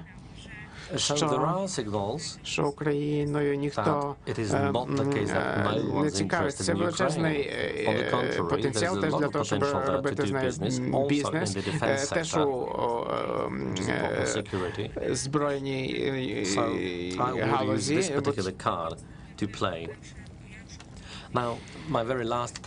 Останнє, я про це говорила, хотів би ще раз повернути до цього, підкреслитися. Дуже важко, це є психологічний такий момент, що треба позбутися ролі жертви, особливо коли вас хтось атакував і ви маєте вже такі втрати. Отож, така нотка бути жертвою, то мені здається, поки українські політики і експерти не будуть висувати свої пропозиції, а не тільки будуть реагувати на ті пропозиції зі сторони США чи ЄС, то не вдасться тоді реагувати на ті суперечливі інтереси. Україна була ще в такій ситуації дуже важкий, є предметом якоїсь більшої гри. І дуже важко ці інтереси узгодити один між одним. Треба пам'ятати про них, але то, що належить робити, це мати свої пропозиції, свій план діяльності, чи нових якихось угод, порозумінь, і лобіювати їх за допомогою країн, які декларували цю підтримку. Польща, здається, неодноразово підкреслювала, що можна, і показувала, демонструвала це, що на нас можна розраховувати, якщо йдеться про територіальну інтегральну цілісність України і дотримання міжнародного законодавства. Наша позиція на форумі НАТО є теж силою, але так само в інших форматах. Дякую. Mr. Klimkin, and I think there was also a question that Mr. Tarisuk asked directly, so if we could address that. Там було питання теж від пана Ставнасюка. Прошу відповісти на нього. Спочатку я хочу відповісти на те, що сказав Джеймс. Були різні задуми різних форматів, дуже креативні, але практично не було і інших можливостей опцій. З огляду на те, що не було політичної волі, щоб робити щось проти Росії, не було ані в Європі, ані в США. Особливо Сполучені Штати Америки могли зробити більше. Обама боявся США і Європа могли запровадити санкції в різних. Наприклад, якщо йдеться про банківський сектор, це би могло абсолютно змінити ситуацію. Якщо йдеться про постачання озброєння, то можу вам відкрити, що німецькому уряді лише один міністр був готовий щось обговорювати. Всі інші відмовили, категорично відмовились про це говорити. Цікаво, ця особа буде незабаром керівником Європейської комісії, а всі були фундаментально проти цього. And it's a right point from Katerina. There was from the very beginning a clear idea to sort it out at the price of Ukraine. And why I am grateful to Merkel, at least from her, it wasn't the will to sort it out at any price. But otherwise, it was clearly the idea to sort it out, and everybody, I remember Obama wrote, I remember what, you had to be in, basically, to understand it. There was a fundamental fear of raising the stakes with Putin, and Putin is always good in raising the stakes. So, with Putin, either you are ready to raise the stakes to go forward, or you lost from the very beginning. Or Steinmeier formula. There is a fundamental mythology about Steinmeier formula. What Steinmeier proposed was just an idea. There is a clear formulation of Steinmeier formula in one document. It has nothing to do what has been said, for example, here. It's a very clear and simple formula, because it was fundamental mistrust by the Russians about any introduction of the special status is what clear in ministerial discussion. I didn't want it, and it was clear mistrust from our side to have any resemblance to free and fair elections. So the idea of Steinmeier was to link it. And Steinmeier formula actually means any possibility of even introducing of elements of special status only through free and fair elections under international administration. And Steinmeier clearly said it in Paris, but from the very beginning it was clear that Russia would not allow free and what is free and fair elections? The famous OEC 1990 standards, it's access of parties, access of media, but even what is more important, IDP access. We have 1.7 million IDPs. If they can't vote, what kind of elections can we have? And Putin was always and is fundamentally against IDP voting in any way in this election. So, wrapping up, the Steinmeier formula is not a settlement. Is not a sense of settlement, is not a way of settlement, it's just a hinge in a possible roadmap of settlement. So if such a way to local elections on the basis of free and fair conducting them is allowed, which was never the point by the Russians, there could be a way forward, a way through laws approved by the Parliament of Ukraine. But fundamentally, it's not a settlement, and the whole idea to understand it, a sort of way of settlement, a roadmap, is a kind of joke. Well, thank you very much, and please let's all thank our panelists for this morning's discussion. I'm sure we will be returning to this topic many times. I very much appreciate all of you and your participation. And now we have a coffee break before our next discussion in 15 minutes on media culture and revolution. Thanks. Наступної зустрічі, яка почнеться через 15 хвилин, про культуру і революцію.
Zawsze, kiedy chodzi o kulturę, to zawsze jest reglament, tak? Jak tylko zaczyna się rozmowa. Właśnie zaraz powiem, dlaczego jest taka ważna kultura dla politologów. Więc, ale dziękuję. Dobrze. Proszę Państwa, będziemy już zaczynać. Ladies and gentlemen, we'll be starting our next panel. So, please allow us to start. Dzień dobry Państwu, ja się nazywam. My name is Iwona Reichardt, and I have the pleasure of moderating the next panel entitled Media, Culture and Revolution. Before we start the panel, just by way of introduction and an appeal to our colleagues, politologists, often don't let us understand the sensitivity or overly sensitivity of artists, but they are the first ones to sense the changes in the society that are then studied by sociologists, and then we carry out our politological analysis. So the reason for which we organized the panel about culture, well, it's not an accident, it's our conscious decision, because the voice of artists should be the first warning sign for us politologists concerning what's going on in the general public. And no one will tell us better about this than Oksana Zabushko. As Professor Kowal said, without her, this project wouldn't take place, without her sensitivity and her thoughts. Oksana Zabushko, an Ukrainian writer, I don't have to introduce her to you. It's a great honor for us. So please make a short introduction to the panel. Thank you so much, Ivona, for your presentation. I just wanted to ask how short the introduction should be. 10 minutes. Okay, culture has 10 minutes. Well, unfortunately.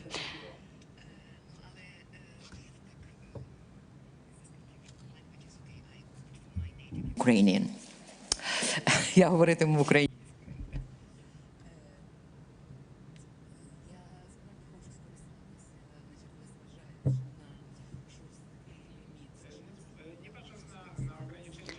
Well, without looking at time constraints, I'd like to take this opportunity and thank the organizers of this conference, in particular Paweł Kowal.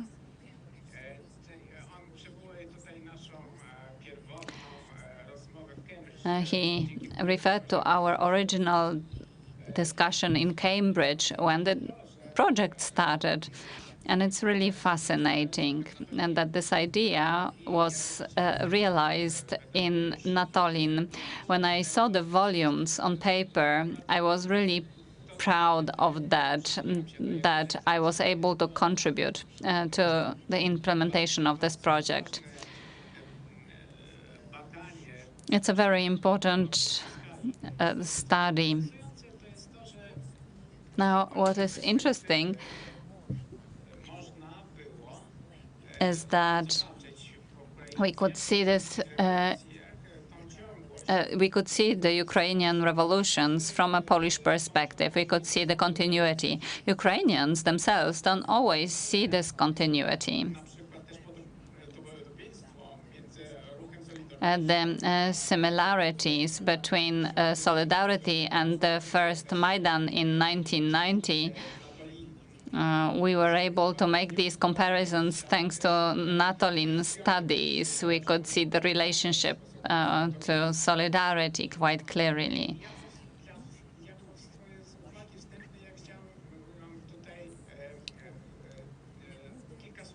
By way of introductory remarks, I'd like to say a few words about the topic that's very important. Without it, you won't be able to understand the trends, populism, media populism. You won't be able to understand the victory of Zelensky and his team.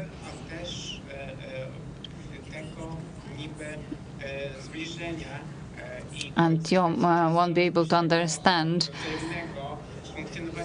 the mutual functioning of mass media and culture and politics in the last decades.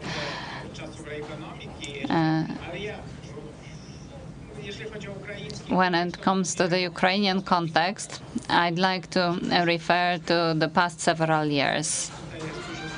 Well, there are a lot of students here, so I would like to give you a list of recommended literature on this topic, especially literature from the Polish academic circles.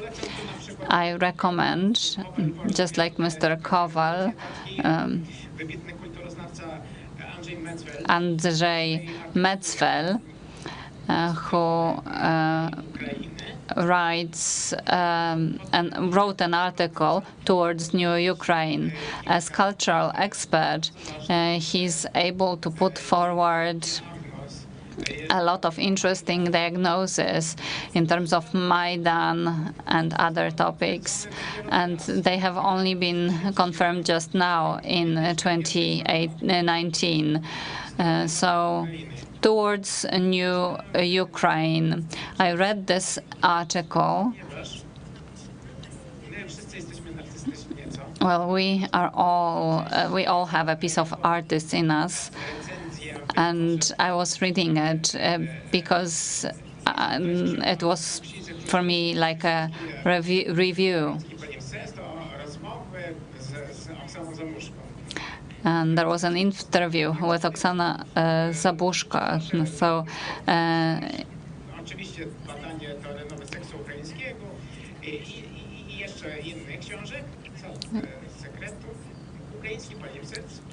Ukraiński palimpsest. When reading Ukraiński palimpsest, we were able to see what was going on in Maidan. He was carrying out an intellectual and cultural study.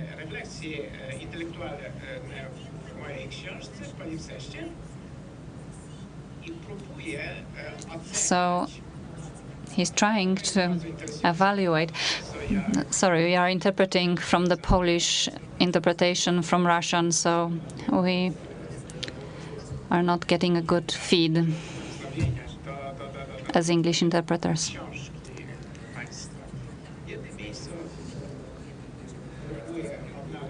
So in one place, he's trying to find some context concerning Central Europe,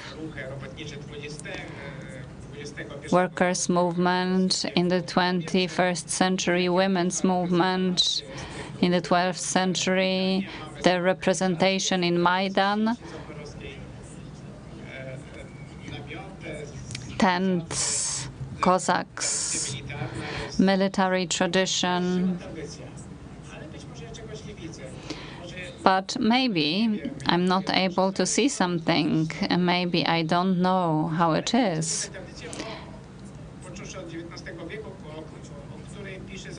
So Zabushko is writing about a certain tradition from the 19th century, and I can't see this. I can't see a tradition of cultural opposition.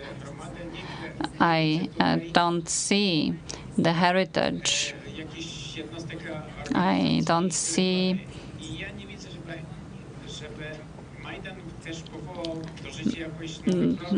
that Maidan established some cultural program or intellectual program. Where's Harmada? Where's Prosvita? Organizations that were behind cultural renewal in Ukraine. So when I was reading this, it really hit me that it was a diagnosis of the whole period of Ukrainian independence. So what is the cultural legitimacy of the country when it comes to a national and state identity? So the state was established to defend the culture of the nation that lives on that territory. It's a question that concerns the period of Ukrainian independence. I've always said that Ukraine doesn't have its own cultural policy. Yes, only 2 minutes left, and I've only just started.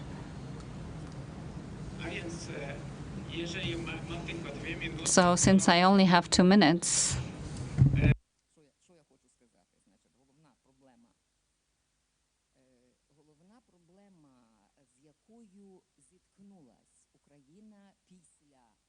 so the main problem that Ukraine witnessed after the Third Revolution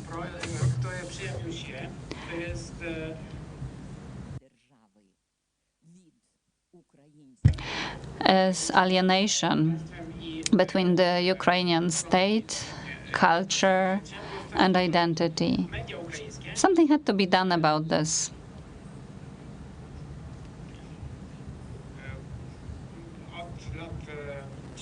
The Ukrainian media from the late 1990s and the beginning of 2000, they were all controlled by oligarchs.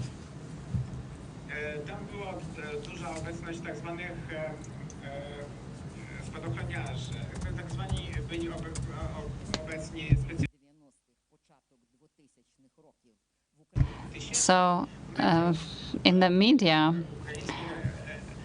in the Ukrainian media,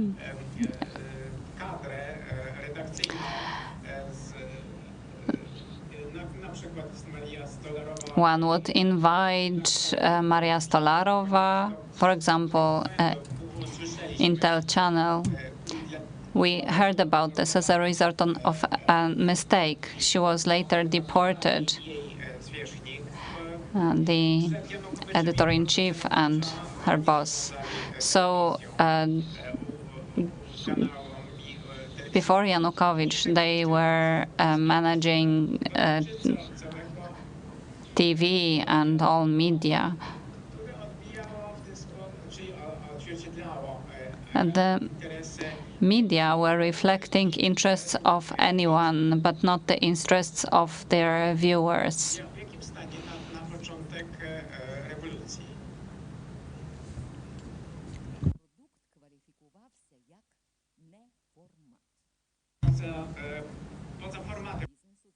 So the Ukrainian production was thought to be outside the format. One thought that it can't be successful. I'm talking about entertainment and different shows, music, film, cinema, books.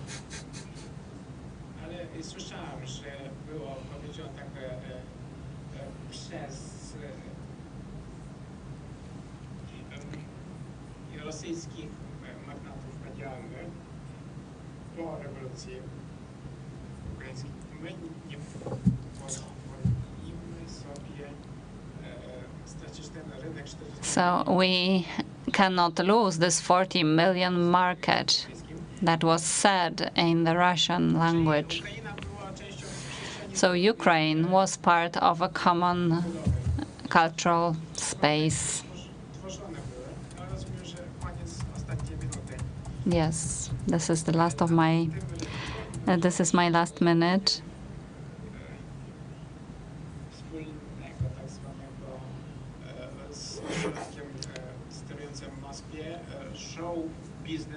So show business was developed, the so-called octopus, that was reflected in the form of different series, for example, in which the president played the main role. So that was the Russian show business, in fact. That's the past 20 years. And 15 years of preparing the media that were responsible, among others, for 2014.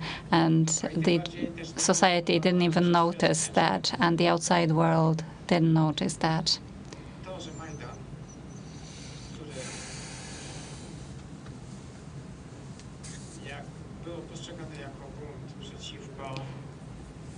Maidan was perceived as a rebellion against Russian culture, against Russian entertainment and music,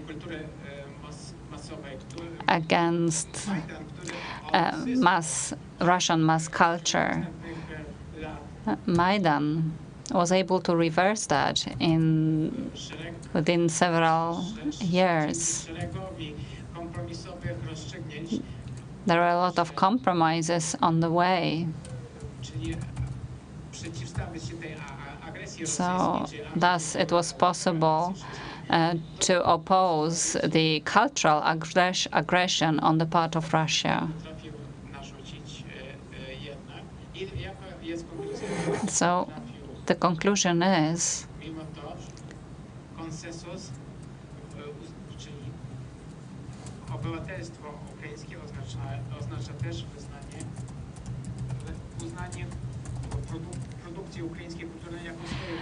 citizenship, or being a citizen of Ukraine, means that Ukrainian production is priority. So Zelensky and the current authorities have changed a lot. They changed the Ministry of Culture. So one of the ministers said that our task is to support Ukrainian identity. So this is something that we can talk about using present perfect tense, but it's not a challenge for the Ukrainian society in the next period. It's an achievement that we will need to defend today. I'm sure you will have questions, so I'm happy to dig deeper, because I could make a whole lecture about this. 10 minutes, it's not enough. Thank you. Ten pani komentarz dodał takiego nowego wymiaru naszej wczorajszej. Thank you. This gives a new dimension to what we talked about yesterday. So thank you for this sensitivity to the issue of culture, which is extremely important for political scientists, because without it, without culture, we in political sciences would only be moving around within artificial analyses. Moving on to the second part of the panel, we'll ask Oksana also to give some of her comments, but we'll be conducting a discussion now. Dr. Hodak works at the Social Change Department at the Curie University in Lublin and has published many publications on social change and 2 books on revolutions. Żanna Komar, employee of the International Center for Culture in Krakow, and she's also authored many publications and books about Ukrainian architecture and culture. She's the curator of fantastic exhibitions organized by the International Culture Center, including a very interesting exhibition exhibition in 2015 about the Maidan.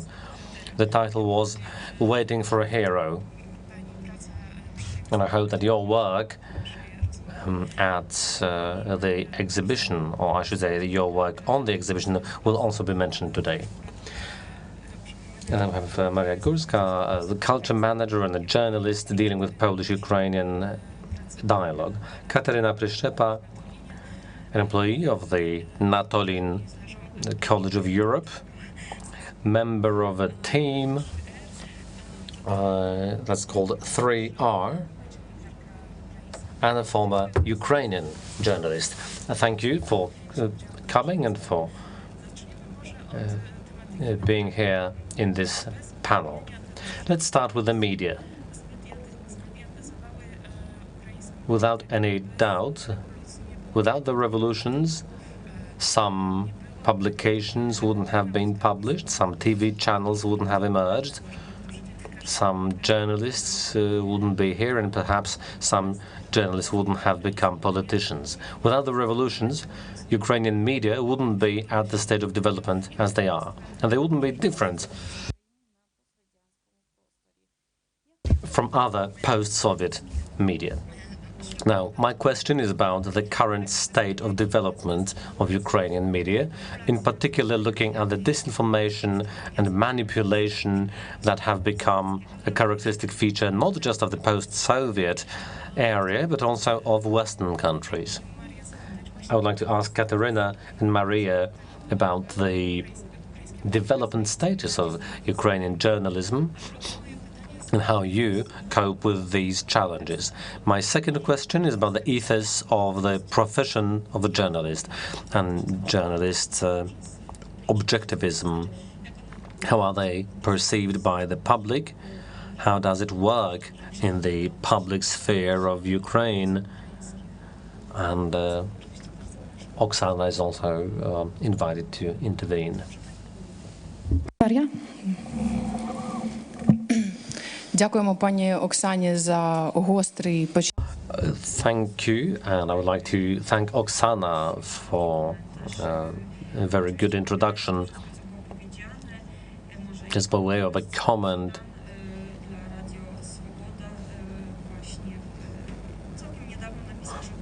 quite recently, Radio Svoboda said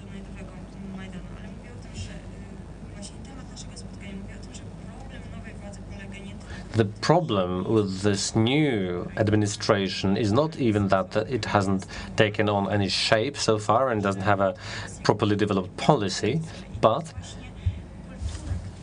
that this is the borderline. Culture contributed to the development of this country for many years. So what about the new authorities? Can they help develop these new structures? What about the people who sacrificed their lives to culture?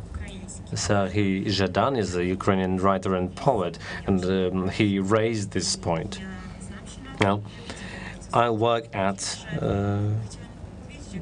for a television station, and I can see that there's a lot of interest. Now, we have a lot of students here, so I would like to tell them, in particular, about the phenomenon of Ukrainian television, how it impacts the electorate.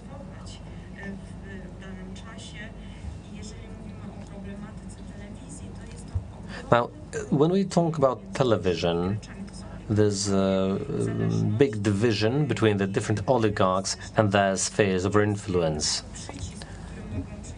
So they have a proverbial button to press and start this or that person moving. A good example came in Odessa just a few days ago.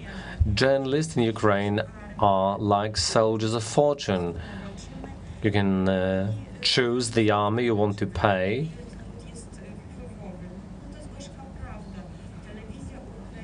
And you're waging a war with mercenaries.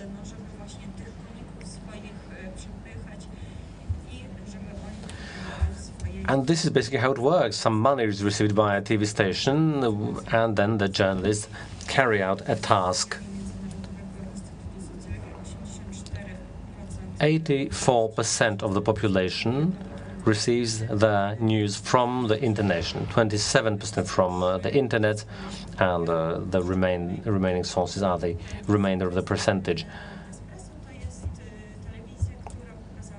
Espresso TV is a TV station which appeared online in order to show the revolution as it happened and to bring to light certain lies that were propagated. And we were rebroadcast by the Polish TVN, by French media, by the American media, and so forth.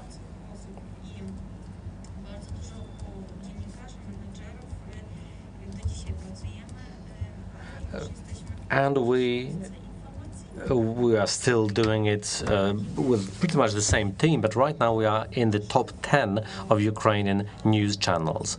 When we appeared for the first time, we were live on the barricades in the Maidan. Today, however, we have some investors, and they have different political opinions. And that's good, because one week we can criticize Poroshenko, and the next week we might criticize his opponents. These are the personal positions of the different hosts in different shows. And this is what pluralism is all about.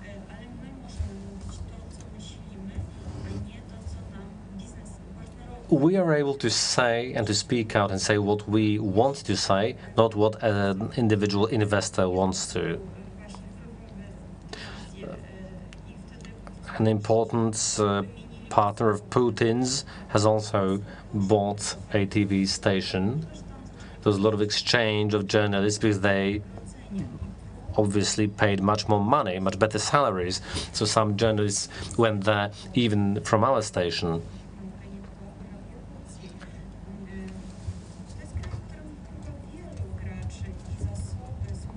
There are many players in Ukraine, different resources and different players are mushrooming. They have very catchy, very interesting shows, but it's like a poisonous candy. Now, there are three main problems. You know, if you compare what we do to, for example, BBC standards, we have to look at what we do and what other stations do. If you're a journalist and you're trying to present different opinions, then you'll find it very hard to find work in Ukraine. If you're in television, you have to have lots of talk shows.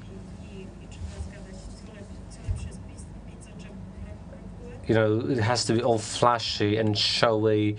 It's all about the talk shows and things like that. Without it, you're not going to be popular.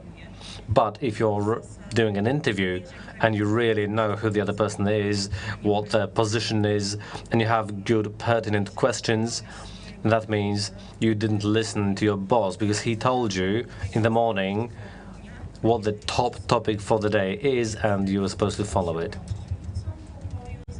Ukrainians want peace at any cost, it is said. Ukrainians are fed up with the reforms. They believe that people are stealing from their country. So this is the sort of thing that you have to talk about, these slogans, and this also impacts how Ukrainians vote. In the previous session, we were talking about the Tomos and whether it improved the president's rankings or not. I mean, Poroshenko.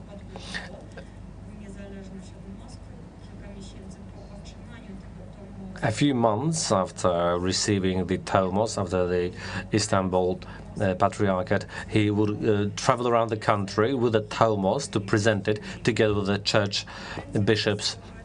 And they held press conferences.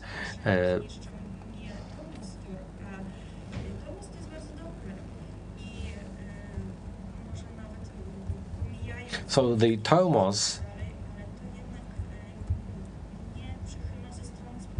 the Tomos was good for Poroshenko's ratings, but he didn't have enough support anyway.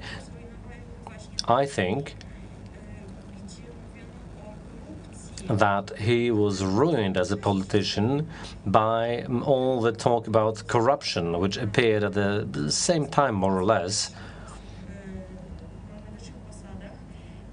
It came from some of top people in power. And apparently some smuggled components were helped by them to be delivered to the production plants.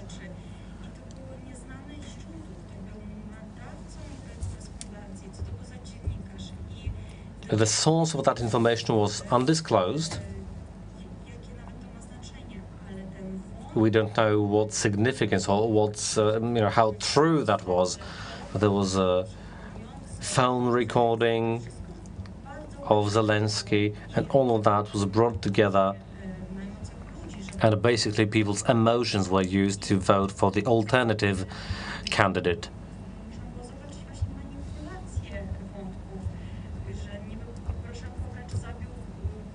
It was very easy to see the sort of things that were being said in television and radio, like that Poroshenko killed his own brother, or something that was said at some point. His main problem was that he did not deal with the pro-Russian television. He was afraid of the accusations from different partners, including European. And this is how Russia is also using their money through the ownership structure to influence the political game in Ukraine. Now, about alternatives. Certainly, there are honest, ethical journalists, and I could give you a long list of names. And that's why it's very important for us to be able to develop the ethical standards of journalism in Ukraine and to protect journalists from external influence.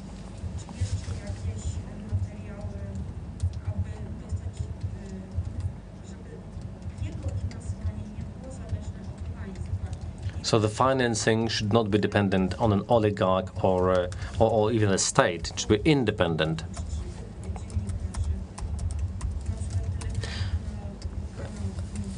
Telegram Canal Newsroom is an example of a journalist-based initiative.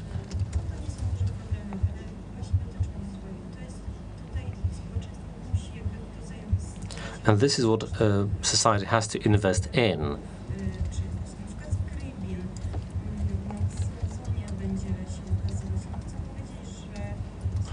Now, in Krybin, in his book 10 Years of the 20th Century, says that democracy has to be supported through journalist initiative. So you should find a particular example of a journalist initiative and support it in order to bring about good change.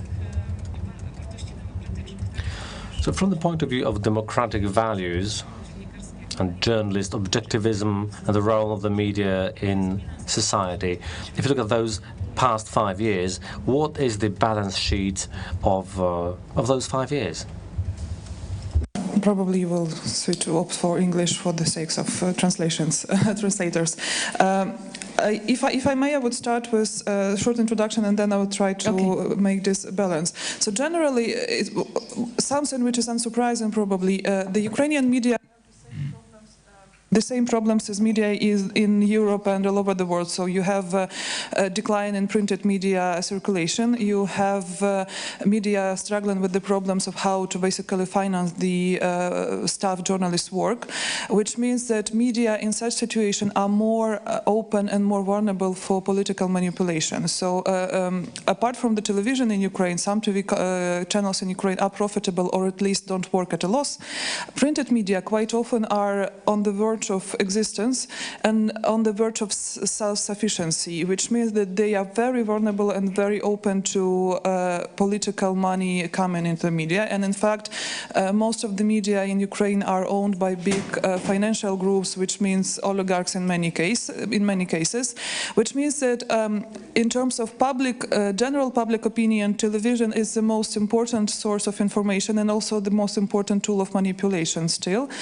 And also, this is one of the general problems which exists. I don't think that it's only Ukrainian problem, but also there are some specific regional issues which in Ukraine are very visible. First and foremost, there are too many media outlets in Ukraine if you see it from the terms of the market. So there are more outlets than the market or the audience can support with their payment for the information or by donations, which means that a lot of journalists journalists work for low salaries, and many of them are very inexperienced people. So the turnover of journalists working in Ukrainian media is very high. People come to work as a journalist, and many of them leave in few years to become PR people for for commercial corporations or for politicians. So the professional qualifications of many journalists are, they are not very high, so to say, which means that those people can be easily manipulated by politicians as well. And for instance, this example of investigation of supposed corruption of people related to President Poroshenko, which was aired a few weeks prior the vote of the presidential election.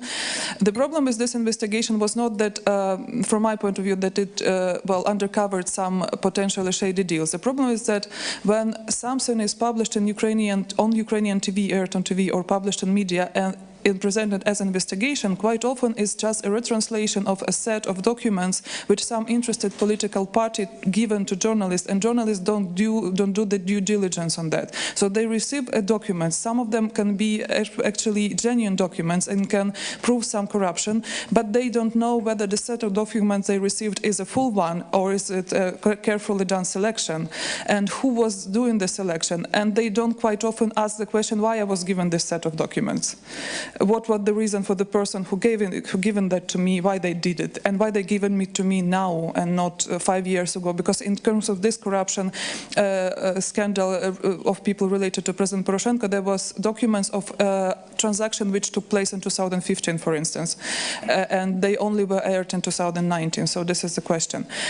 So basically, you have some structural problems in media sphere which make the media sphere very vulnerable for manipulation and for pressure, be it financial or political, or just manipulation because of the low skill of the journalists.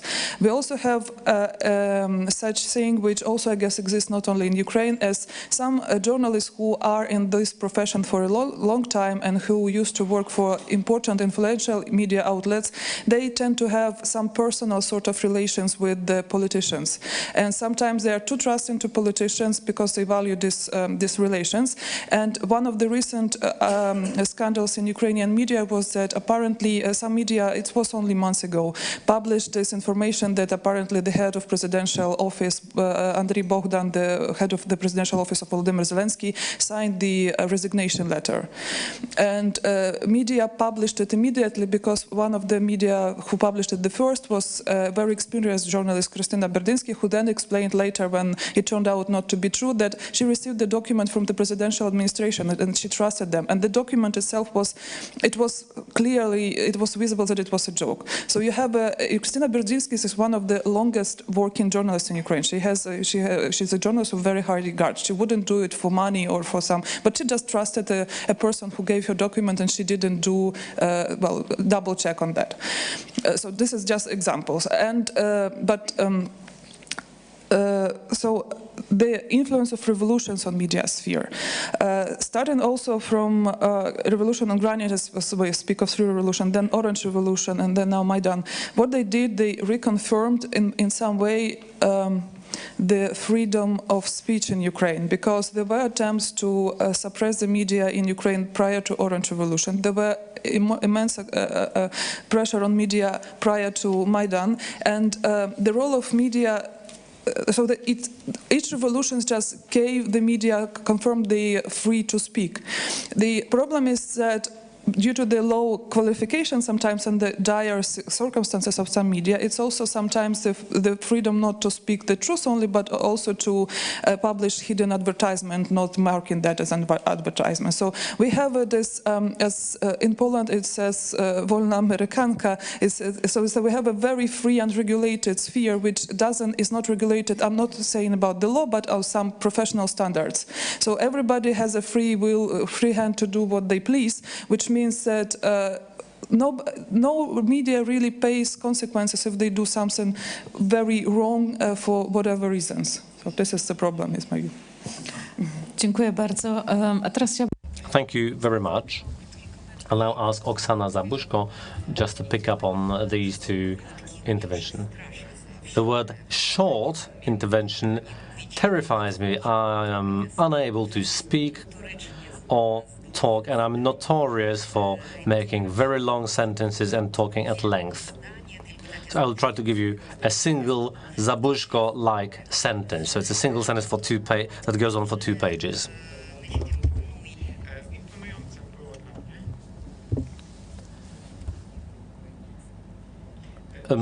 I found it very impressive to hear that this is not just a Ukrainian problem, this admission that this is a global problem.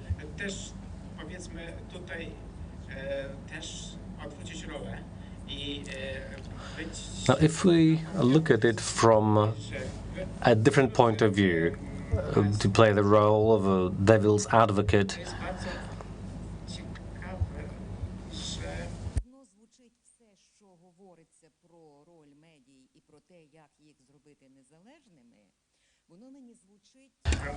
we are talking about the role of the media in rather general terms, and we're talking about the independence, but this is not a realistic point of view. Due to the technology which is available now, it is possible to bring down the whole democratic system by imposing a fake picture of the world on many, many people. And this also works on a subliminal level. And this is a neo-Orwellian reality. Take Brexit, for example. Take Zelensky's victory, the five-star movement in Italy. So, welcome to the 21st century, and this is the reality that we're facing. These are the electorate of the virtual age. And we talked about political journalism in the past. People in power could be brought down, like Poroshenko can be brought down even without anyone speaking his name. And public television, mind you, I belong to the 23% of people who do not watch television, and I get my news from the internet. So what I understood was that Zelensky would win the election even as early as before New Year's Eve, because there was the New Year's Eve concert just a few minutes before midnight. The news came on, and that was a public service broadcaster. And there was news about someone being raped, some natural disaster happening elsewhere. So this is the news you are getting 5 minutes before midnight on New Year's Eve. 9 victims of a bus crash in Taiwan, and so on and so forth. So for 5 years, all the Ukrainian people had heard was bad news. A brother killed a brother. Some drunk people died in a fire. Basically, it's a nightmare. All news had always been negative. And that is a Russian technique. This is something that Russia does. They did it back in the early 2000s. So this is basically about developing an emotional background for 73% of Ukrainians who get their news from television.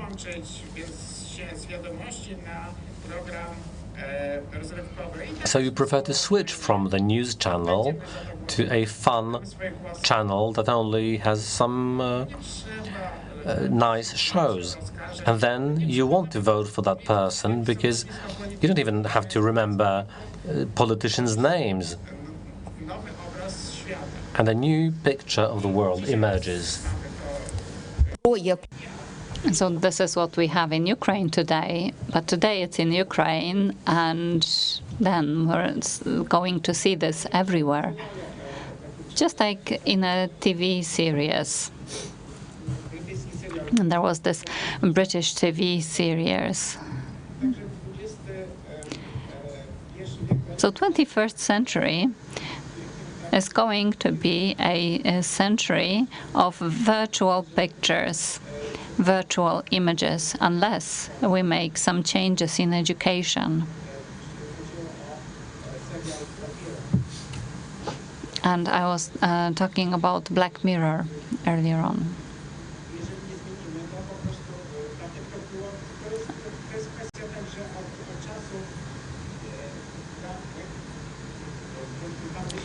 So this thought has been present from the beginning of the 20th century.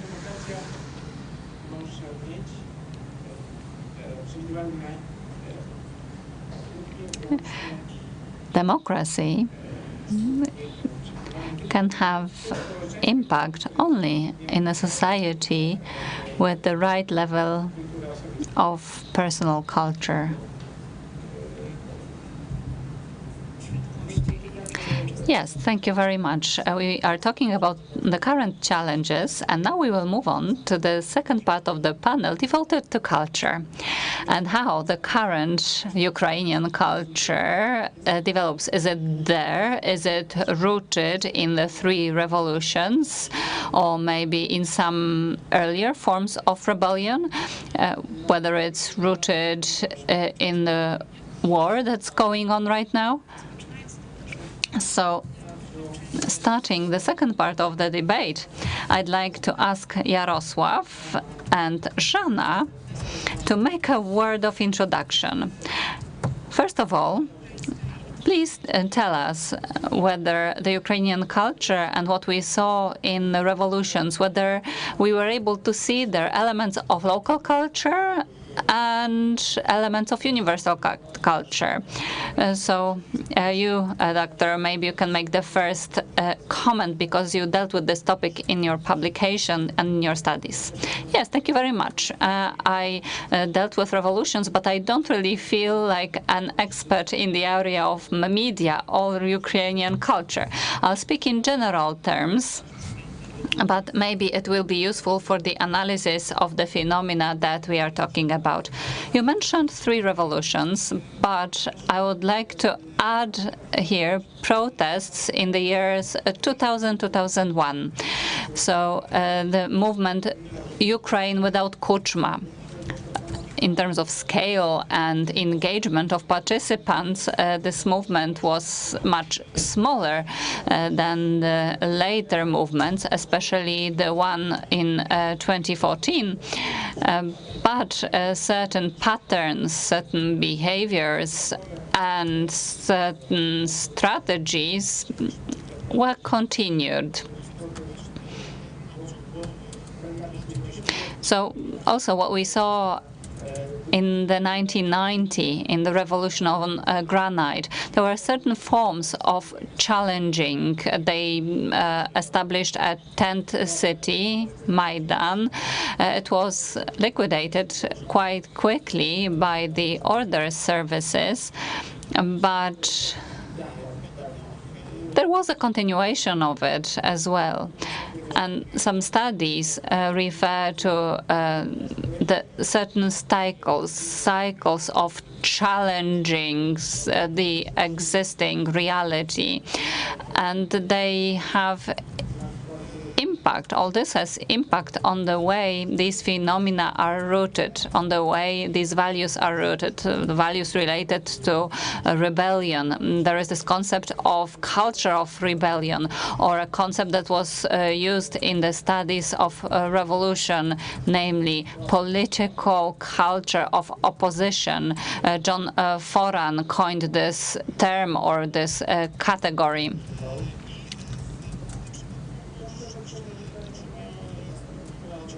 So we have a certain continuity and a message for future generations. And I was focusing on certain repertoires of challenging. the existing state of affairs. What we see here is a transfer of certain values that are rooted locally, but the category of cultural opposition assumes that it's based on local ideas, certain behavioral patterns present in a given culture, myths, ideologies, and ideas, but also those coming from outside. So potentially ideas that will be adopted locally. And I could quote here one more category, world culture category, that was adopted by Colin Beck in his studies on revolution. This concept assumes, and we are talking about a long-term period here. So it assumes certain values in the long-term processes. Certain values become globalized. They become part of a global culture. They become ideals that are present in the global culture, and then they are adapted by citizens in different local contexts. They inspire them. For example, democracy is one of such values. You might say that's obvious. It's a value today in itself. But you need to bear in mind that up until the second half of the 20th century, there were other ideologies inspired by Marxism on Leninism. Only after the fall of USSR and discreditation of its ideology, the process of large-scale democratization, which Huntington referred to as the third wave of democratization, resulted in the fact that democracy became a value, a certain ideal that people would strive at on a global scale. Oh, the concept of dignity, revolution of dignity of 2013, 2014. According to some researchers, this term doesn't stem from tradition of Western European movements, but to a larger extent it stems from core traditions of movements, ethnical movements in Latin America, among others. Rebels in Mexico, in Chiapas, in the beginning of 1990s were referring to these categories. One could challenge that, because if you look at the history of the Polish Solidarity, 1980, 1981, program documents of this movement uses this term quite often. So apart from the category of freedom, the concept of dignity was quoted on numerous occasions. Well, of course, Euro-Maidan revolution is also referred to as the revolution of dignity,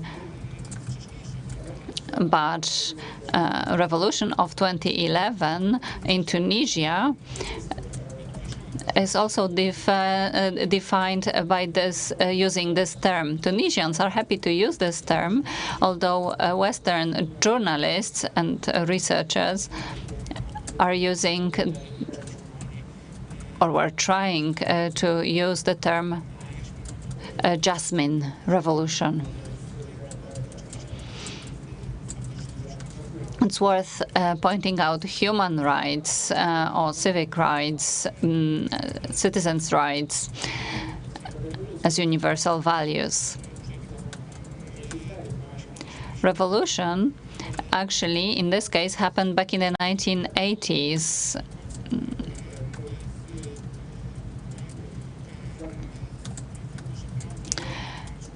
Human rights became a norm back then, and this revolution had impact on international relations. I'm not going to dig deeper here because I would have to discuss all the details. But up until 1970s, violation of human rights inside individual states was treated as maybe not a privilege, but rather one would not interfere from outside. But starting from 1990s onwards, one can see an international pressure in this area on the part of democratic states or international organizations for human rights. So the cycle of revolutions in Ukraine can be perceived as rooted in local values, but also inspired by certain values from outside that were adopted locally and that were demanded by the citizens. So the authorities formally adopt the rules of democracy.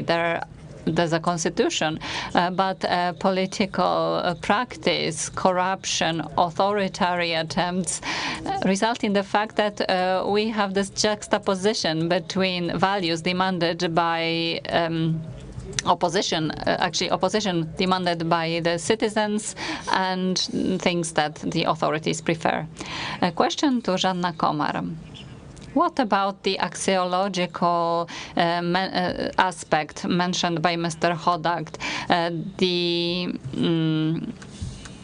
combination of universal and local values, local meaning Ukraine values? How did it contribute to the development of the myth of current hero?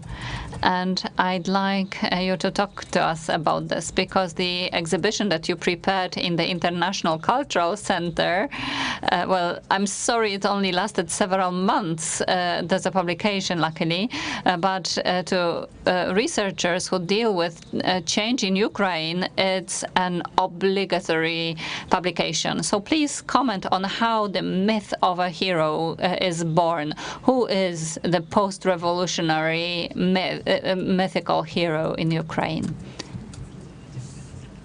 Thank you very much for your question. Thank you for the invitation. I'm really, truly happy that I can participate in this wonderful meeting. I represent the International Cultural Center of the city of Krakow, and we are interested in the whole Central Europe, in particular our closest neighbors, Ukraine, of course. And I'd like to comment or refer to a more personal experience of mine. I've been working in this center for almost 10 years. And I come from Ukraine, so that's why I decided to focus on Ukrainian projects right away.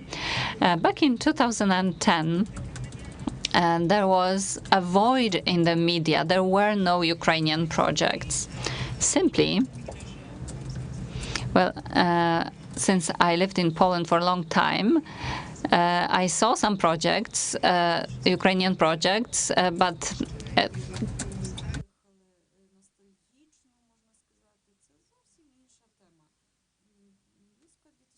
these were the projects that were focusing on the frontier between Poland and Ukraine. But now I have a dual perspective, and I can say that, well, earlier on, nothing was going on that would touch upon the topic of Ukraine. But later on, starting from 2014,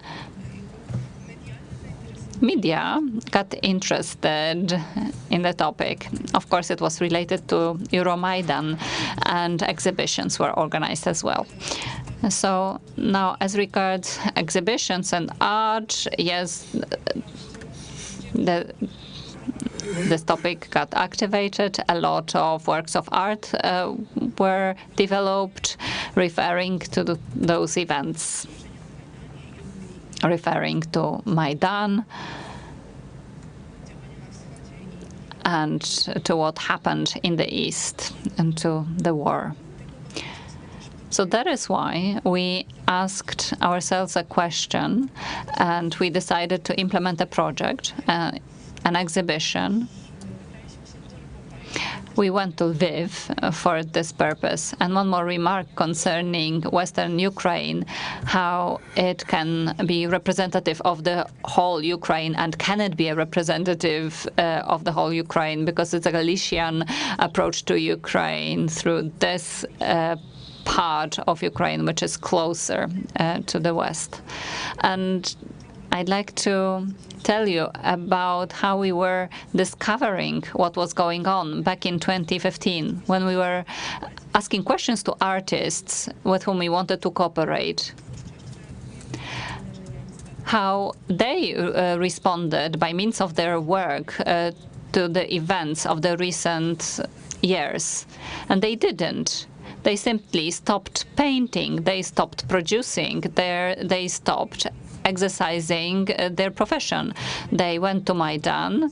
Maybe later they started painting cars in military colors, cars that were, or vehicles that were going to the war.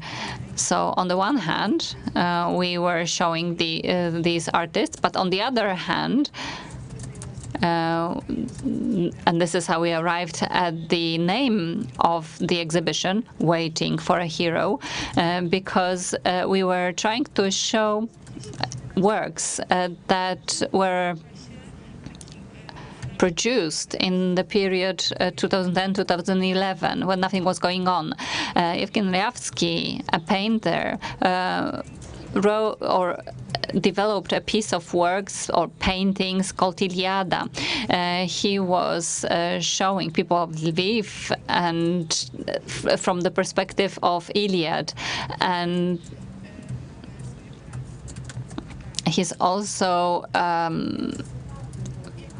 writing quotes by Homer on his works. And on the other hand, we have Włodko Kostyrko, who created new iconography, historical retrospective iconography featuring new heroes for Western Ukraine, for Lviv and former Galicia. So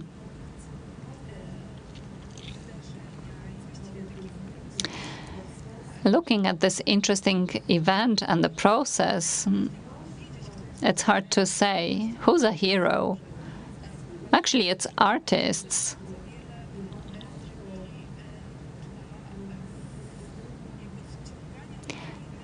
Artists have done a lot to put Ukraine in the European context and the other way around. So that's it from me for now, because the concept of a hero itself is new as well. You can look at what was said in Maidan at the end of 2013, when it was said, all of you who are here, you're heroes already. But what did it mean back then? When all those later events, 3 months later, didn't happen, and there was no Niebiańska Sotnia. It was totally different. And now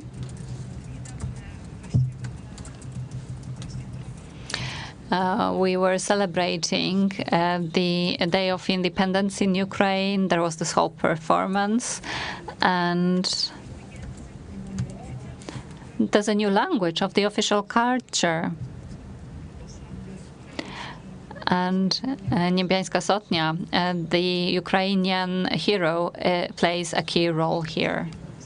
Now, over to Oksana Zabushko. Could you make a short summary? Sorry for that, unfortunately. With regard to culture, it's absolutely impossible, because there are different levels here.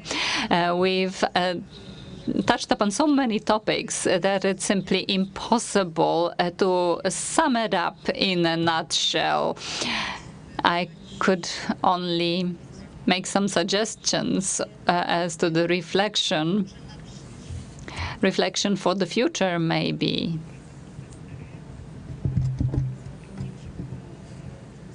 Yes, it's time to forget about the things that are old.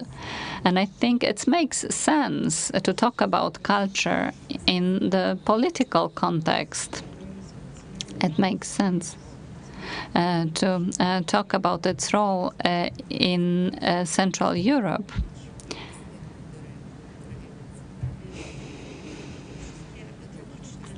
All these tragic events of 1984, all that is very pessimistic indeed. And one could blame communism, Russian occupation in Czechoslovakia, the generation of artists didn't see any perspective, any way out of the situation. And then 1990, the Berlin Wall was pulled down, and there's freedom. But in reality, if you look at it, it's not all that simple. So it's worth coming back to those texts, which said very nicely that Central Europe and Central European countries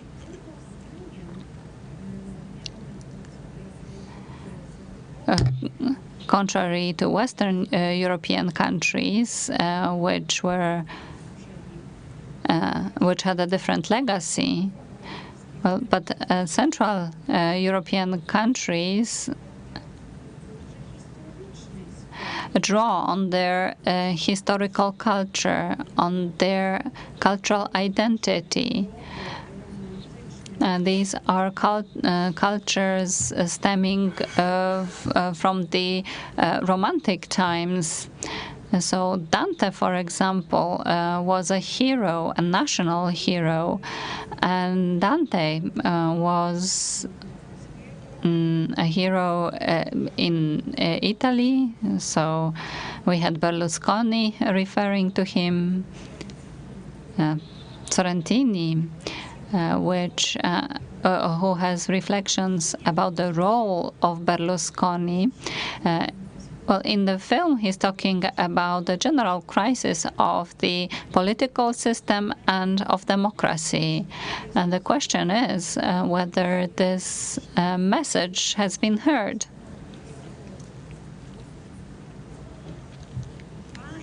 But the position of states that are an outcome of political projects and cultural projects. Well, when we are talking about Central Europe, which is a victim of the Russian political project, which was actually imposed by Russia, damaging the Central European identity, it's a perspective of failure of the whole Central Europe. It's worth going back to these texts and think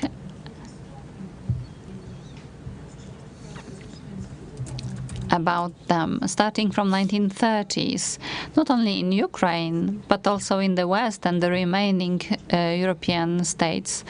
What is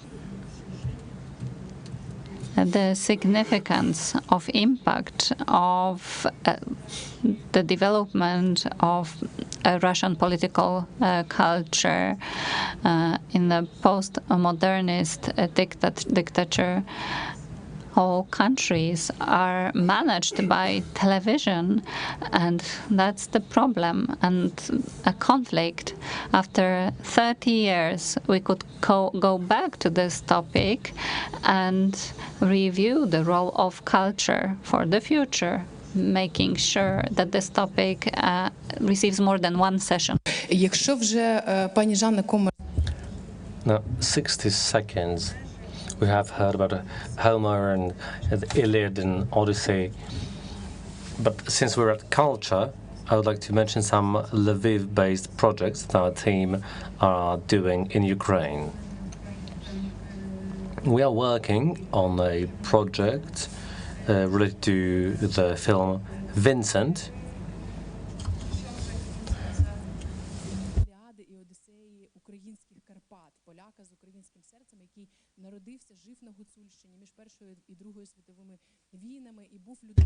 And an artist who lived in the between war period, involved in cultural dialogue.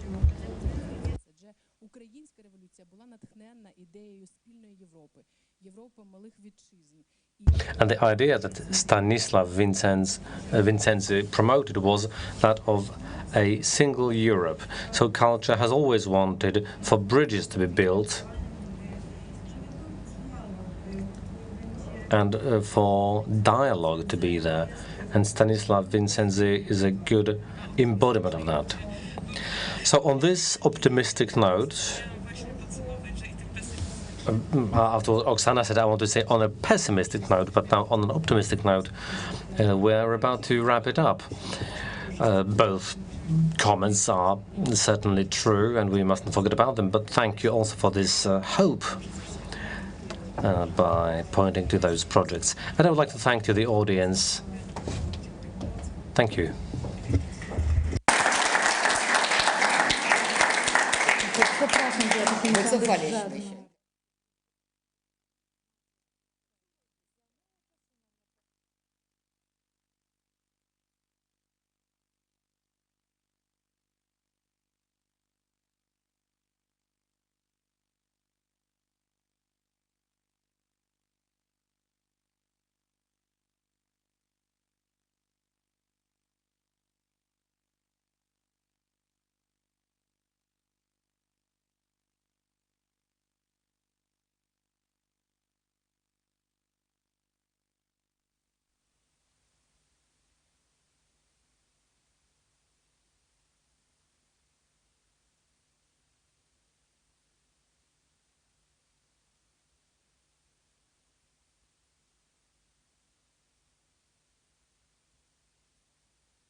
Ladies and gentlemen, we will start the last session with Chair Honorable Professor Pawlikowski, Butterwick.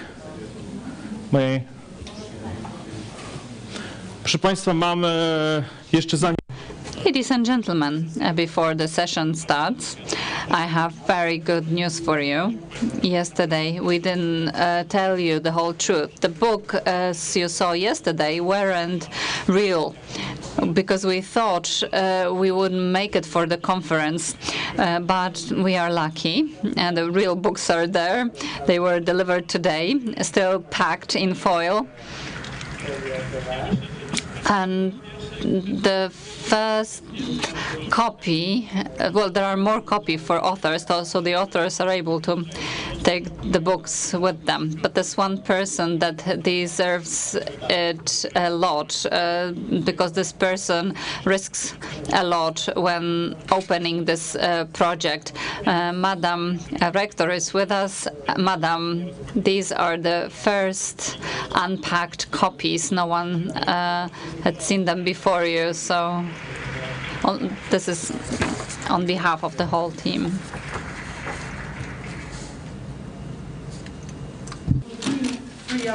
Revolutions, hoping that the project will be continued, maybe in another form, but for sure for the college and for the sake of having as much as we can out of the project, which started 4 years ago, and now it is close to the end, but in its first phase and stage. So congratulations, looking forward to continuing the project. Thank you very much.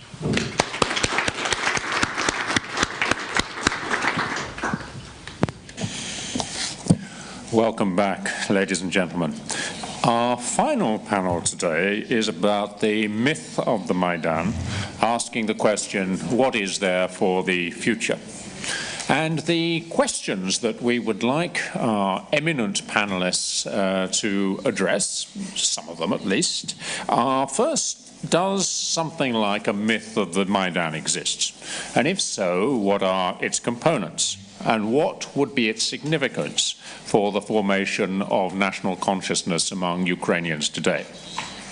Second, did the events of 2013 to 14 strengthen or weaken Ukraine's international position? Third, does Ukraine possess appropriate political, social, and perhaps we might even add cultural mechanisms to combat such phenomena as oligarchy and corruption effectively?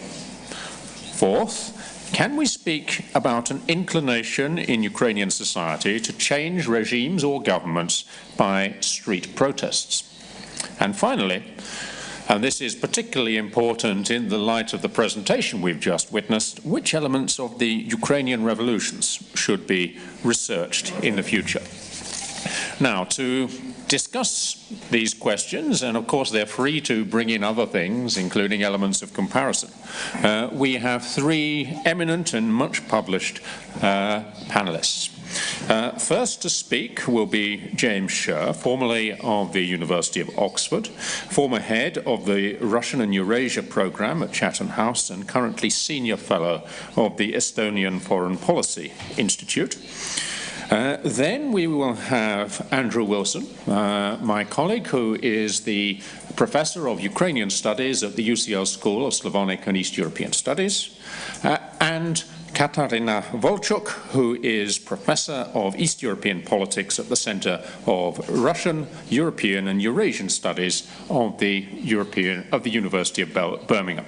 So a warm welcome to you all. I would like to ask each of our panelists to confine their initial remarks to 10 minutes, which will give them the opportunity to engage with what the others have said before we open things up for a more wide-ranging discussion. So first of all, James, please. Thank you very much, Richard. I, too, am very honored to have been able to attend 2 of these forums and share my thoughts with you on each occasion.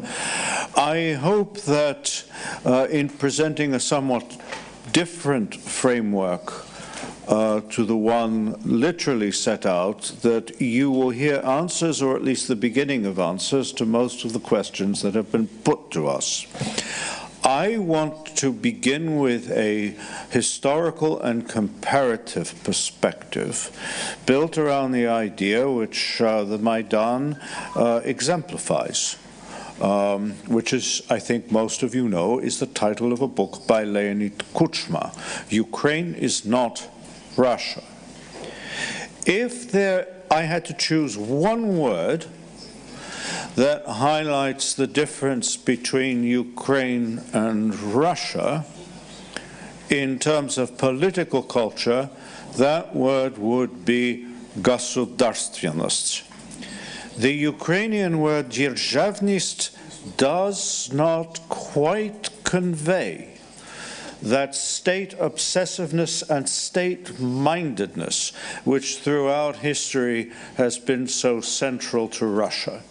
In Russia, the nation and state developed alongside one another.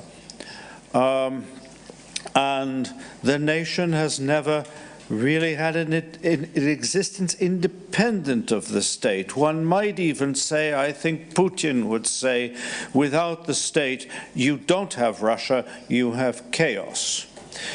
In contrast, the Ukrainian nation has developed largely without a state. And in recent decades, we can see it has developed and been strengthened often in opposition to a state. And it is as a symptom of that that the Maidan has importance. The Ukrainian nation is not the product of this polity or that polity, it is the product of Ukrainians.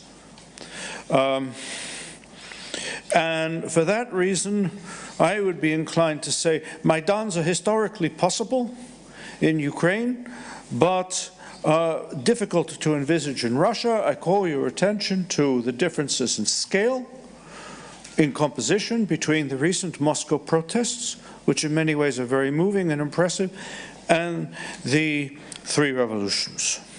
But this is also a weakness for a country that has to deal with very powerful power structures in both a modern and postmodern world.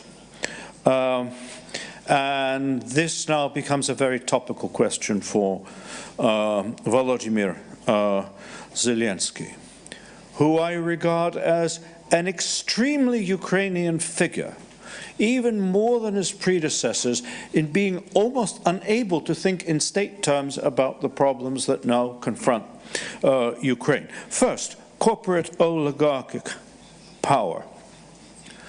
What have the two Maidans showed? The two Maidans never institutionalized themselves.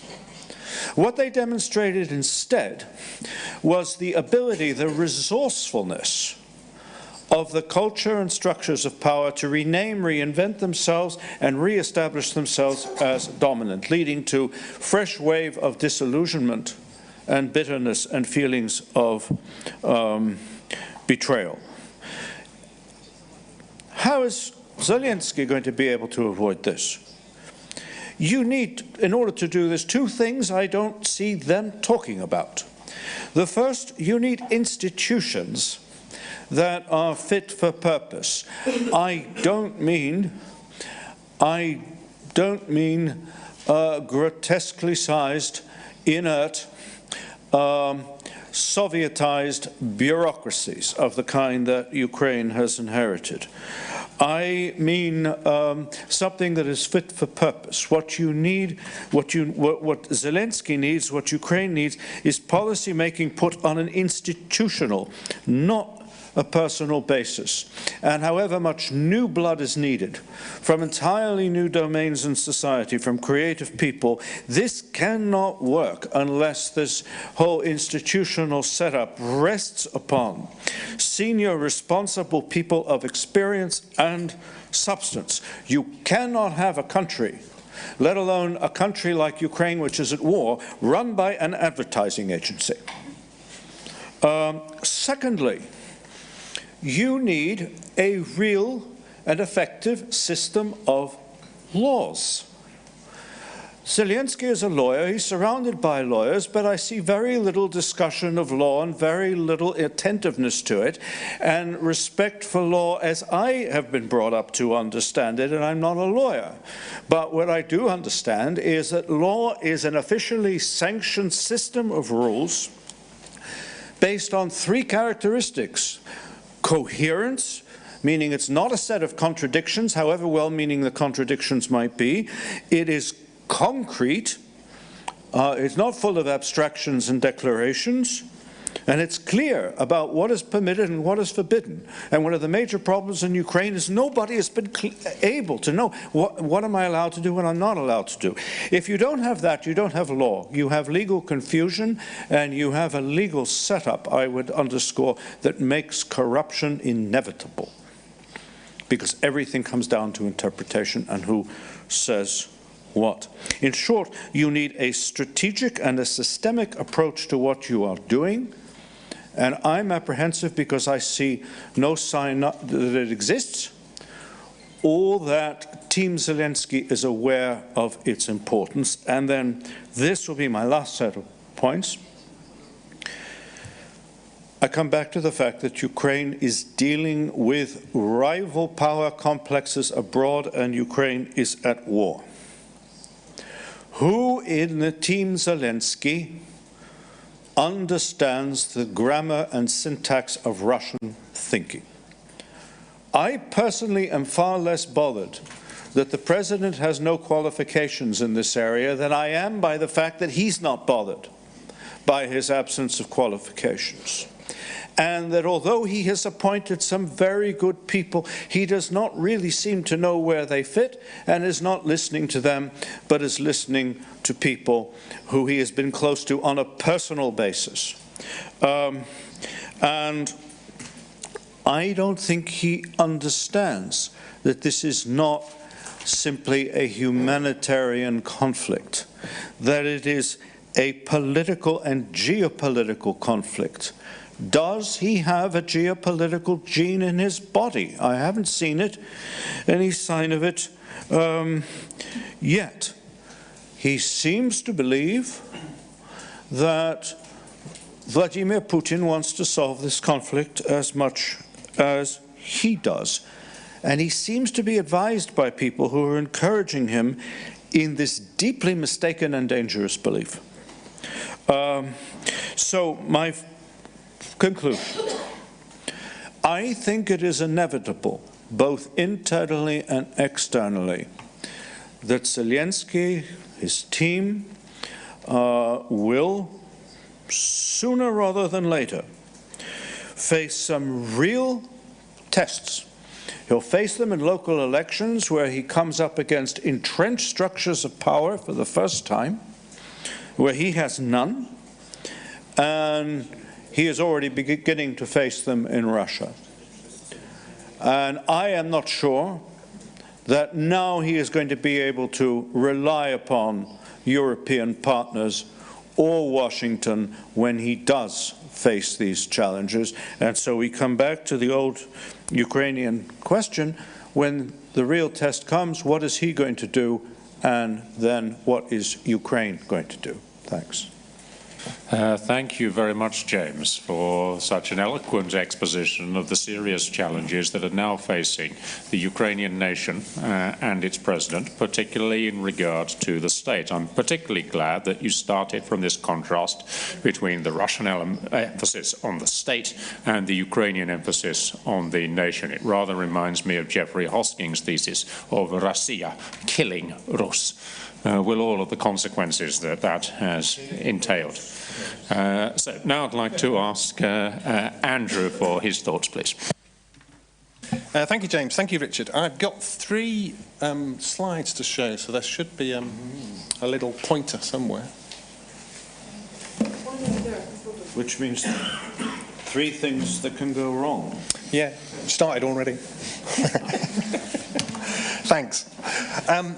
First, I'd add my congratulations to the organisers of such an excellent series of conferences and the books that we now have. That'll be great use to me in my teaching. As Richard said, I'm Professor of Ukrainian Studies. I'm not really, I'm Professor of East European or even European Studies, but I changed the title. Needs updating. I changed the title as a gesture of solidarity. Yes. So, what should a last speaker do? Well, you can sum up, but that's pretty dull. So I always think it's better to say something original. I had a completely different presentation actually prepared before yesterday. There was a lot more slides, a lot more data, but Irina Bekeshchina did the sociology so well yesterday that I had to sort of change things. But I've still got 3 slides left. So this first one shows surveys going back to the period just before the Maidan. Do you think the country is heading in a right or the wrong direction? Wrong in red, right in blue. So there was an improvement at the time of the Maidan, but the 2 lines never actually crossed. And since then you've been stuck at this very high level of disillusion, 72, 70%. So why? I would argue that it's basically what Oksana Zabushka was talking about earlier, a relentless diet of bad news. Yes, there's a cyclical element here. All Ukrainians presidents start off popular and then lose that popularity. But there's something different here. Meta-narratives aren't supposed to exist anymore, but you've had one these last 5 years, and we can call it #Zrada. You know, everything is interpreted through this framework which puts a negative spin on everything. Or #TSN, which in Ukrainian is Telebachina Strasznych Novin. Right. All TV is about terrible news. Now, there's a really interesting story of how this has come about. It's basically, I won't go into the details, but it's a congruence of domestic media and Russian propaganda. You can see how Russia has very skillfully shifted tactics since 2014, away from direct attempts to set up Novorossiya or appeals to Mother Russia or Holy Rus or whatever, to what they call background technology, fonovaya technologia, influencing this discourse to the extent that you don't really know where Russian efforts start and Ukrainian mainstreaming of those messages takes over. It's effective because the one blends into the other. And that's why you have this kind of static line at the top. Right? It's not affected by real events. It's not affected by the fact that there was more reform before 2016 and then that rather tapered off. It's not affected by the fact that the opposite happened in terms of the economy recovering after 2016. There is this interesting measure that KIS, the Kiev International Institute of Sociology, have drawn up. So here you have 2 lines again, but the red line shows an index of individual well-being. So that's at 0, so it's roughly neutral. It goes up and down a little, but people, in terms of their own lives, aren't actually massively pessimistic or optimistic. They're broadly neutral, with even things improving a little in recent years. But when they're asked to assess social things on a social level, they're massively negative. This blue line is completely different. That they assume things are terrible in society at large, whereas they report things being slightly okay in their individual lives. So, as I say, that's a bigger topic, and it's about the effect of new media and virtualization of narrative. And Oksana Zabushka might be pleased to know that's the theme of a new book that I'm writing right now on the globalization of political technology. And there's more about Ukraine and Russia in there. But where are we now? We are here. So you have a massive improvement in optimism, which is bigger than the change back in 2014. And we heard various possible labels for this yesterday: an electoral Maidan, a green revolution, etc. Or I suppose we should say in our terms, 4R, a potential fourth revolution. So what's really interesting, and in terms of your question, Richard, how does 4R relate to 3R? You know, how does Team Zelensky relate to the symbolism of what came before them? And to try and answer that question, I'll just expand a bit on a piece I wrote for New Eastern Europe called "Is Ukraine the New Georgia?" I promised Adam and Ivana to plug their journal. So there you go, I've done it twice. So what do I mean by the Georgianization of Ukraine? Well, in Georgia, 7 years after Georgian Dream took power, you still have a polarized psychodrama between Georgian Dream and the United National Movement.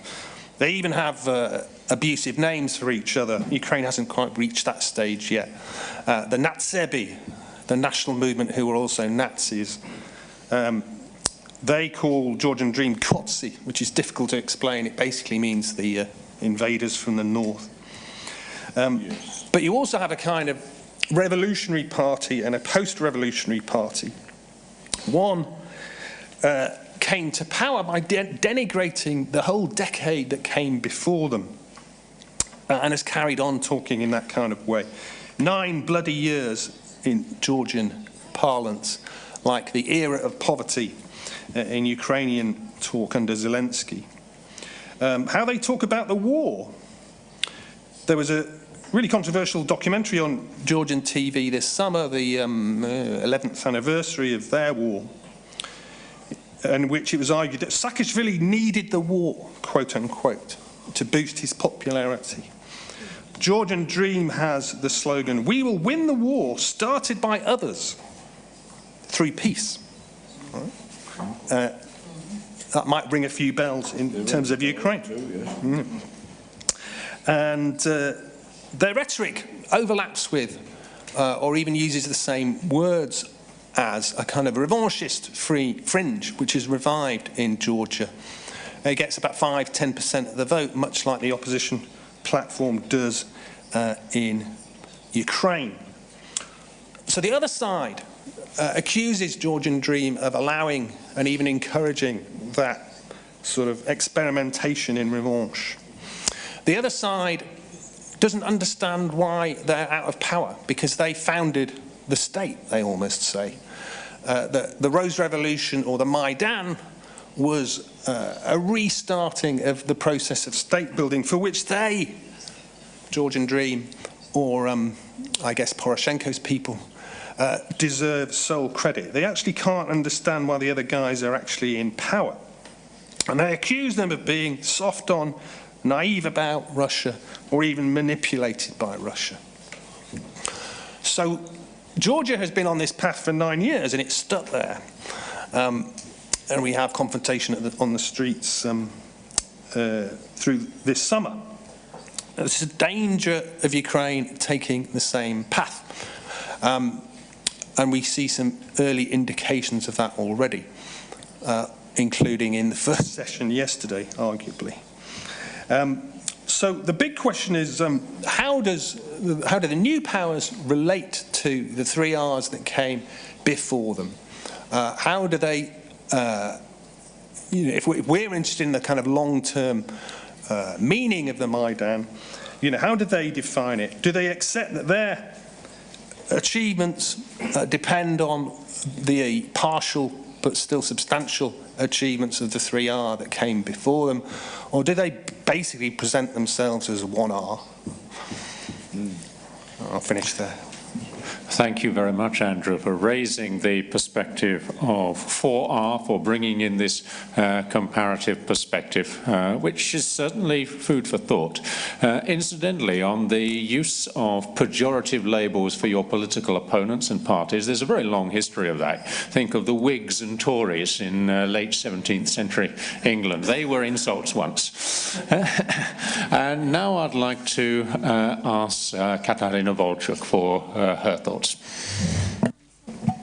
Thank you very much. I will continue about this conversion process, about societal mobilization, and about voice, and a set of aspirations, postulate, and demands.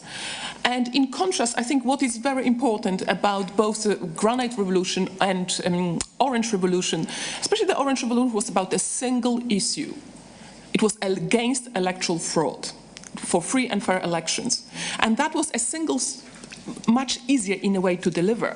That was not enough to deliver what people wanted, and we had this sort of demand, and Mykola Ryabczuk called it to live in a just and fair state.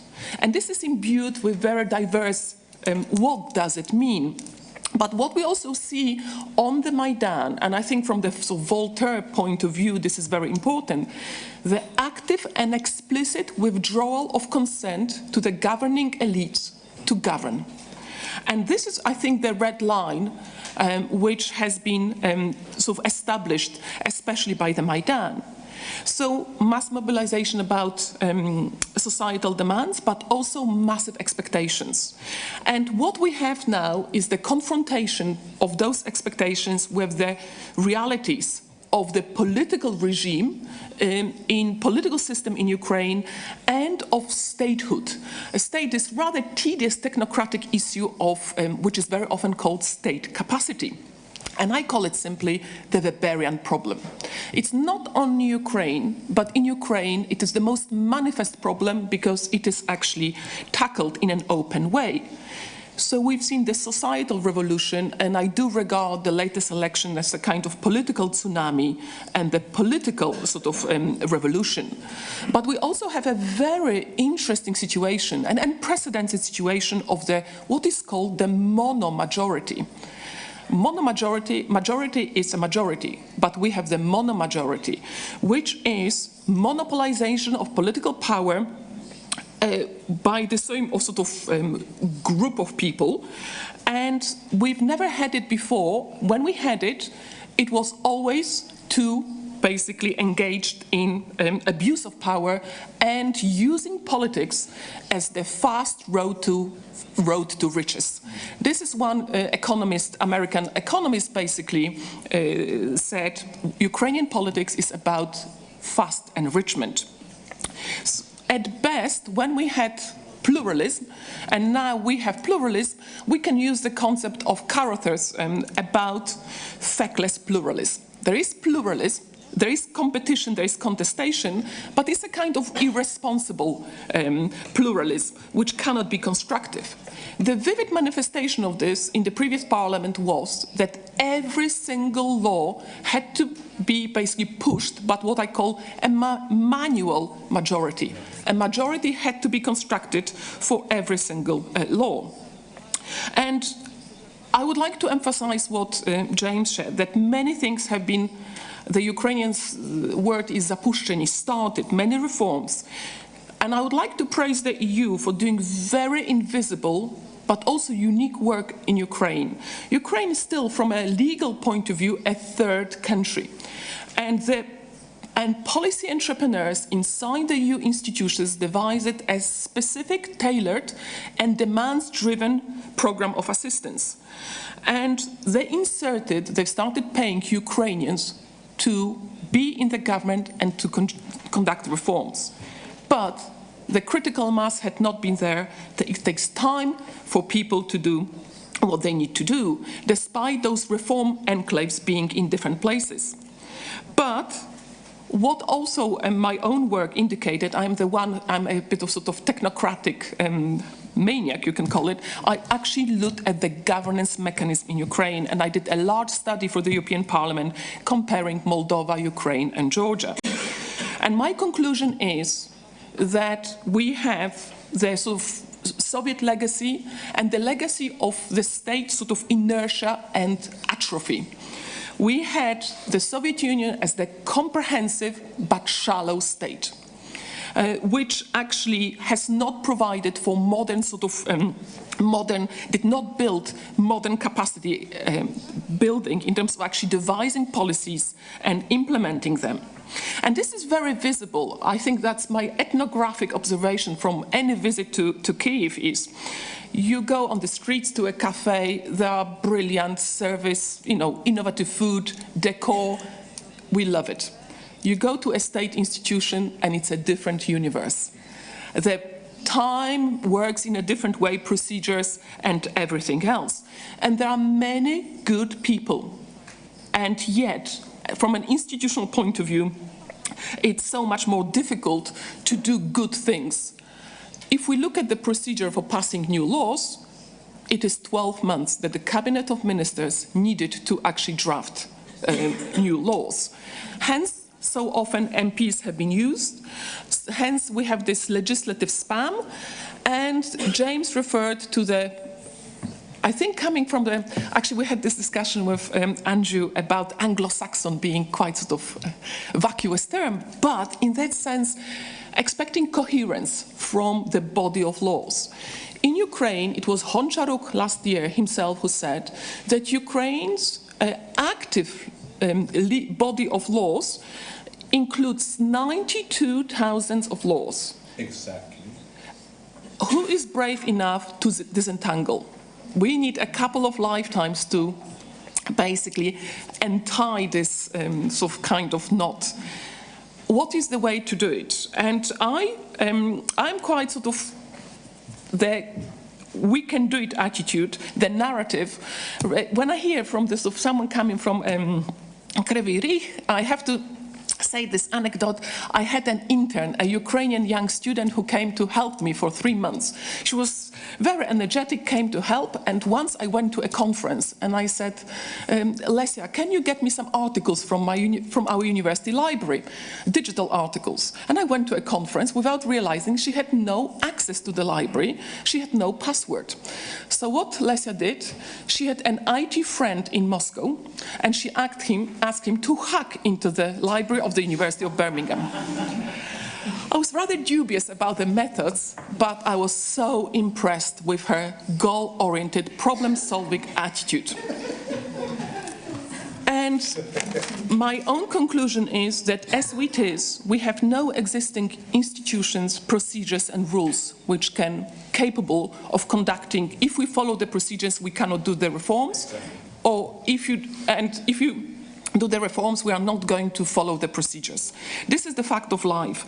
And let's remember that any decision can be stopped by any court in Kiev, because it's really the perfect market economy when it comes to stopping anything.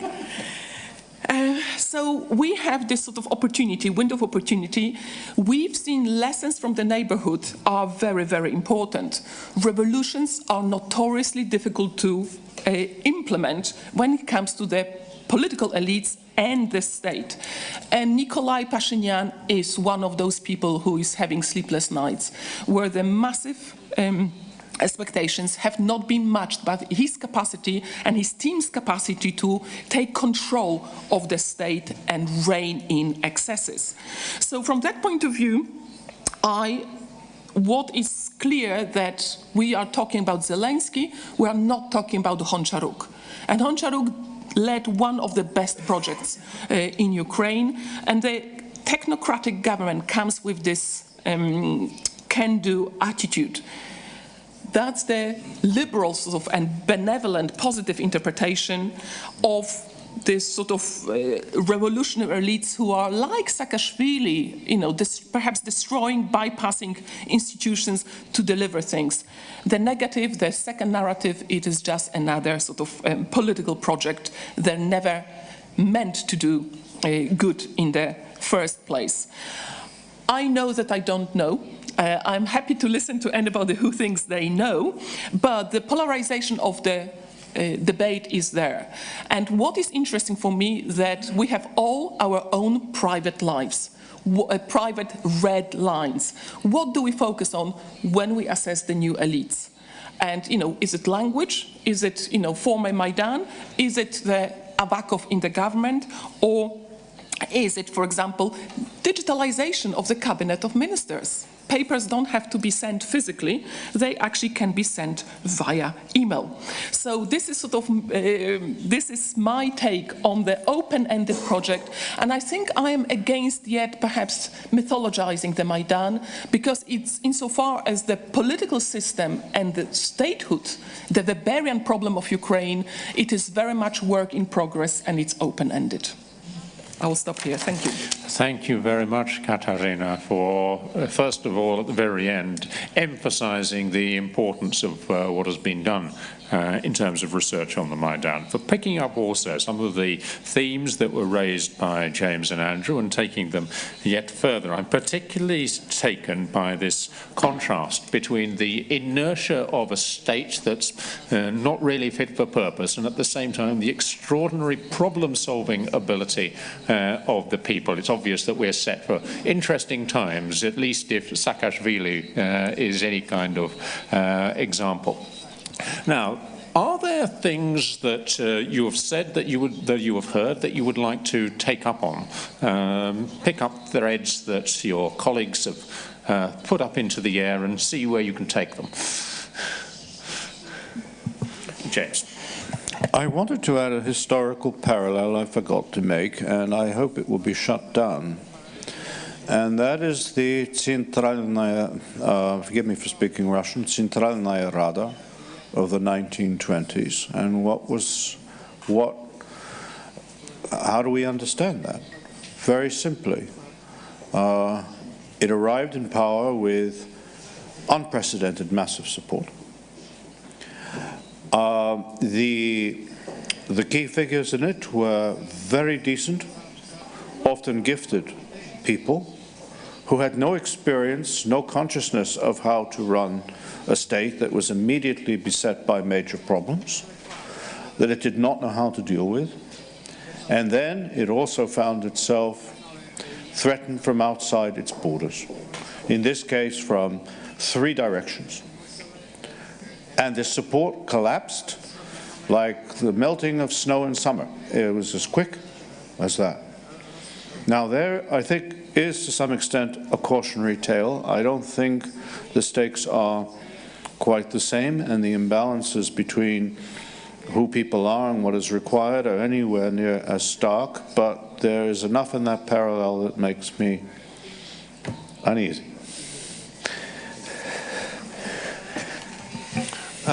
Well, what number do we give to Revolution 1917? -1R? I don't know. I did give a talk in 2017 about the different Ukrainian and Russian approaches to the centenary. Russia was largely silent. Putin believes in the kind of continuity theory of Russian history, but he doesn't like revolution, so he couldn't really make up his mind what to say. Whereas you saw Ukraine being very enthusiastic and framing it in a very particular way as our revolution, a national revolution, as opposed to the kind of social revolution that we hear about so much when people talk about events in Petrograd or Moscow. And not only that, there was a 4-year program, which is still ongoing, of celebrating every event from 1917 to 1921. And we're only in halfway through that. So how does Zelensky relate to any of this? I don't think he, you say he hasn't got a geopolitical gene in his body, maybe he hasn't got a historical one either. I don't think he really cares. As someone quoted him about the church yesterday, why interfere? Which is a crazy thing to say about such an important other issue. So I don't think Zelensky is located anywhere on a historical spectrum yet.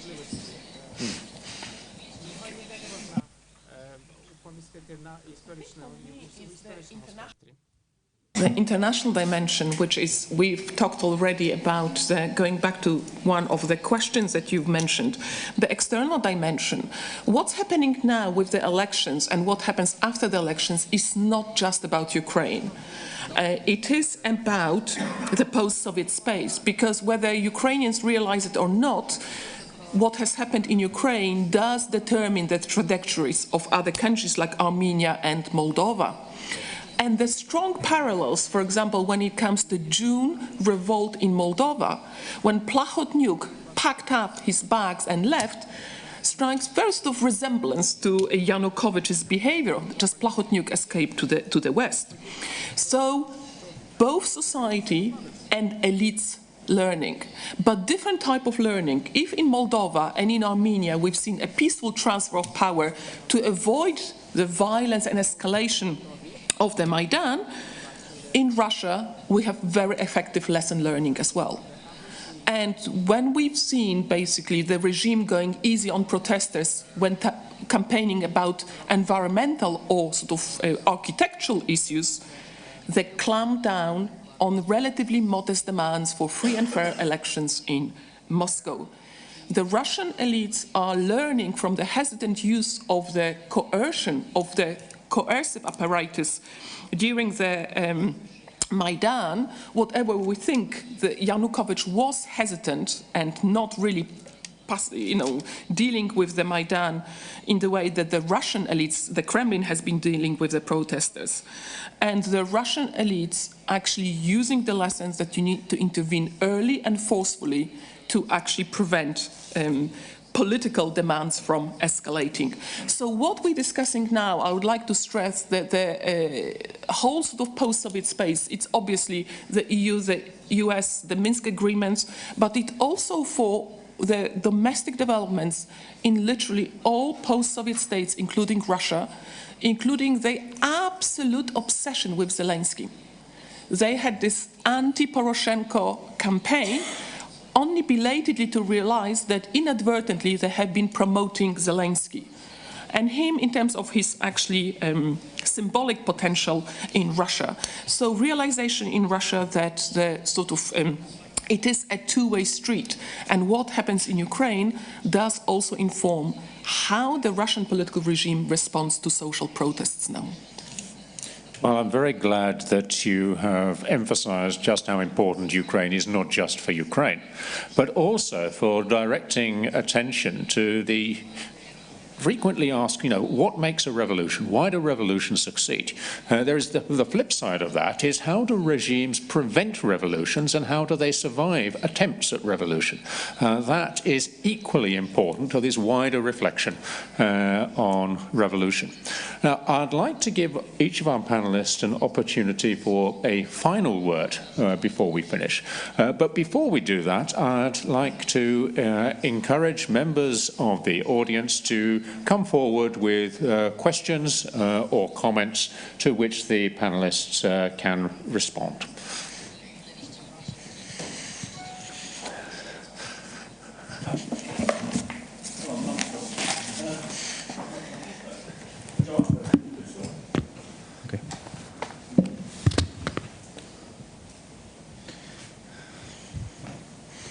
Tylko jedną rzecz. Yes, there is one thing from what Andrew Wilson said, and I'd like to point that out. It came to my mind in a different context. It's about Georgianization. I'm finding it difficult to find the right word in Polish. So Georgianization. And what I mean here is the strategic dimension, European integration and pathway towards NATO. I feel there are symptoms of a very similar approach of the Ukrainian authorities to these issues, like in Georgia. So there's a big social support, especially for European integration. The difference is that in Georgia, there's also high social support for NATO. In Ukraine, this is a more complex issue. But let's focus on the European integration. And we have the right laws, we have the association agreement and the trade agreement and the visa solution. And it turns out that the political establishment is very much interested in not fully fulfilling the association agreement, but only implementing it to the extent in which it's convenient politically or economically, and they don't want to deepen European aspirations. So in Georgia, it's visible really well on a political level. You can see this in the presentations of President Zurabishvili, who realizes that Georgians do expect European integration. So she's not saying no, but she's not making any far-reaching promises. So when the process of adapting to EU standards has a very slow dynamics, stagnation happens along the way. Maybe Katarina Wolczuk can comment on that. Maybe she's been observing it from a different point of view. But I think it's a very important, interesting concept, Georgianization of the Ukrainian policy as the main threat. Thank you.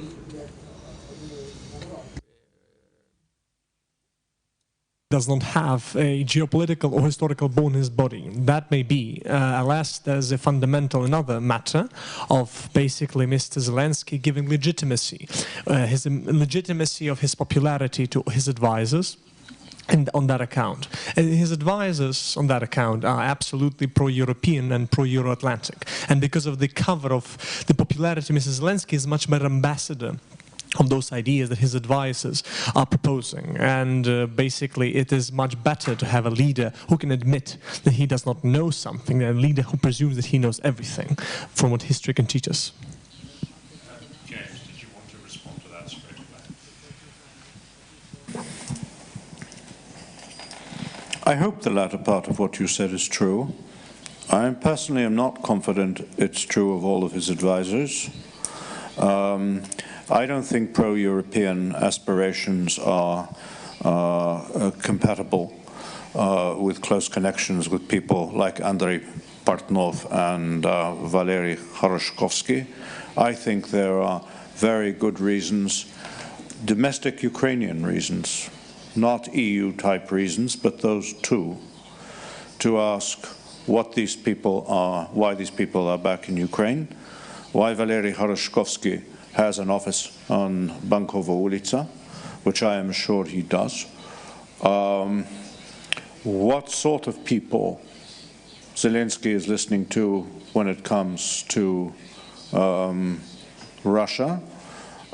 Is he putting more emphasis on information from back channels in Russia than he is from more established people with a solid track record of understanding? I think there are still a number of unsettling questions that need to be asked about some people around him.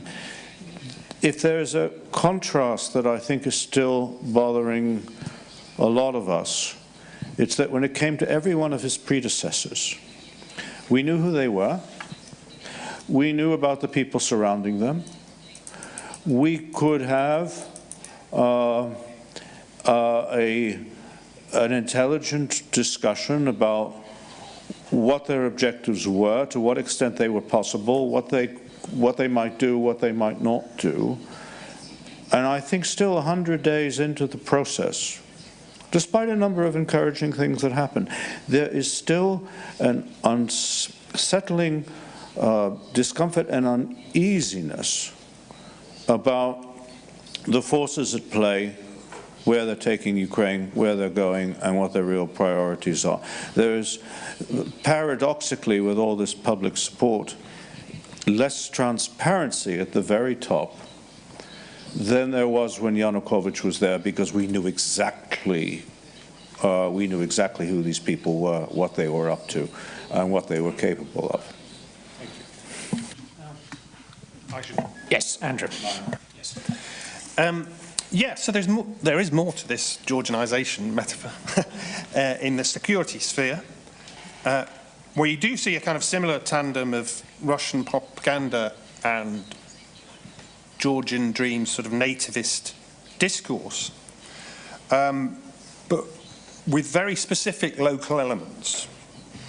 So not just that NATO is a bad thing, but NATO isn't going to protect you because of territorial disputes, you're not going to join. An attempt to join NATO actually makes you more vulnerable to extra loss of territory or further Russian pressure. Russia is more powerful than the USA.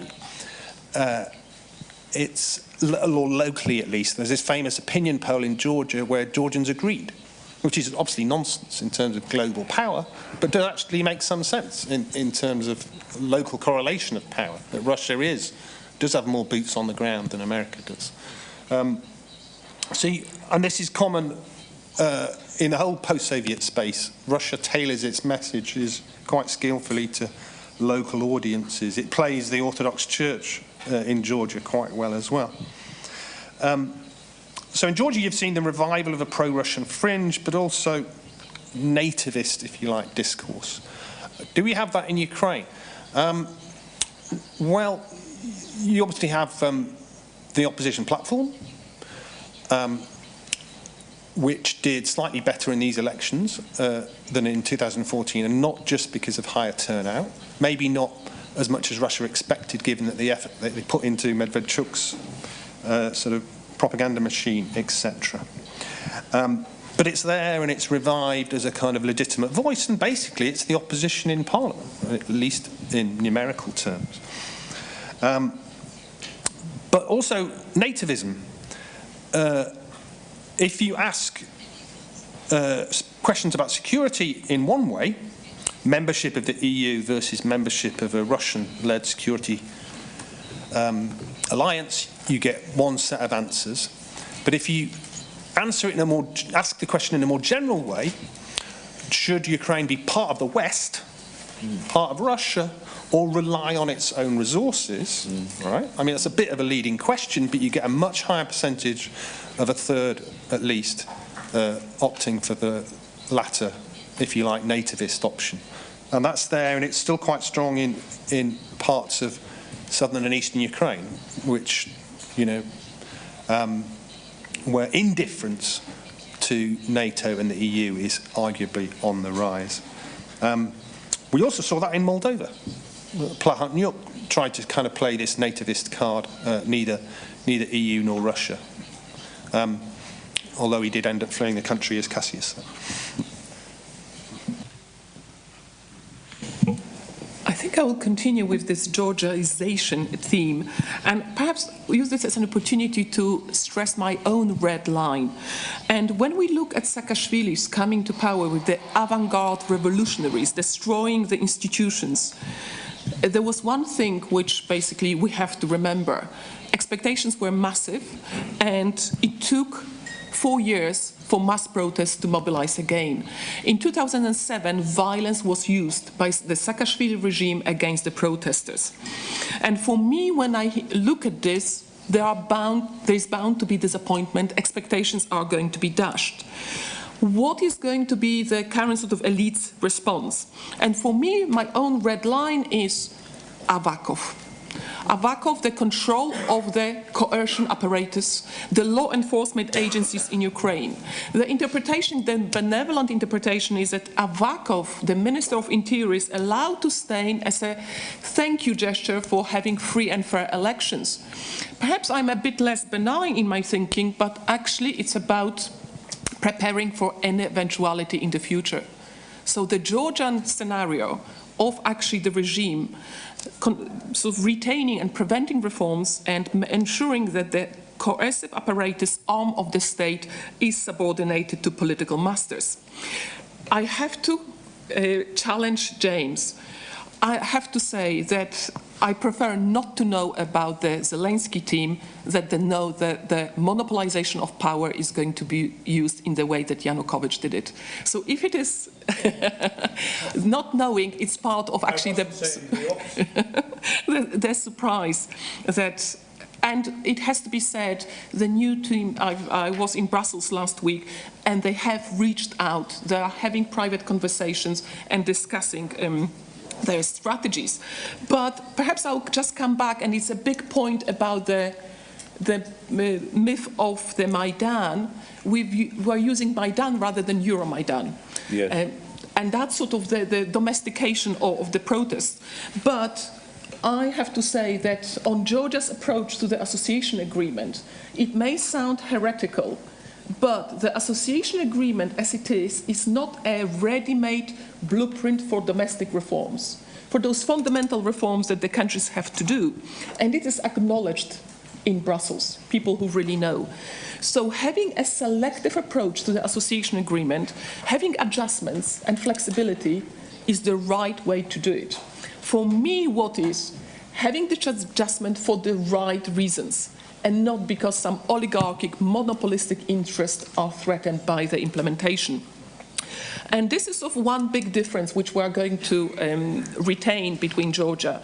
What we've seen is, if I can call it, the mono-oligarchic system in Georgia, as opposed to oligarchic pluralism in Ukraine, which is likely to continue. So from the Georgian multi-vector policy, there's certainly an element of this. On the other hand, we have to say that Georgians have been knocking and begging for some kind of vision and symbolism from the EU. And the best what they can get is just focus on the implementation of the association agreement. And it's as exciting vision as it sounds. So from that point of view, I do sympathize with the Georgians wanting something from the EU and the EU not being able to deliver, and they have to modify and adjust their strategy. So I would say put the blame on both sides on this occasion. Thank you. Before I offer a very last word to our panelists, I'd just like to say this is the last chance to ask a question or make a comment, and I would be particularly happy if one of our students did so.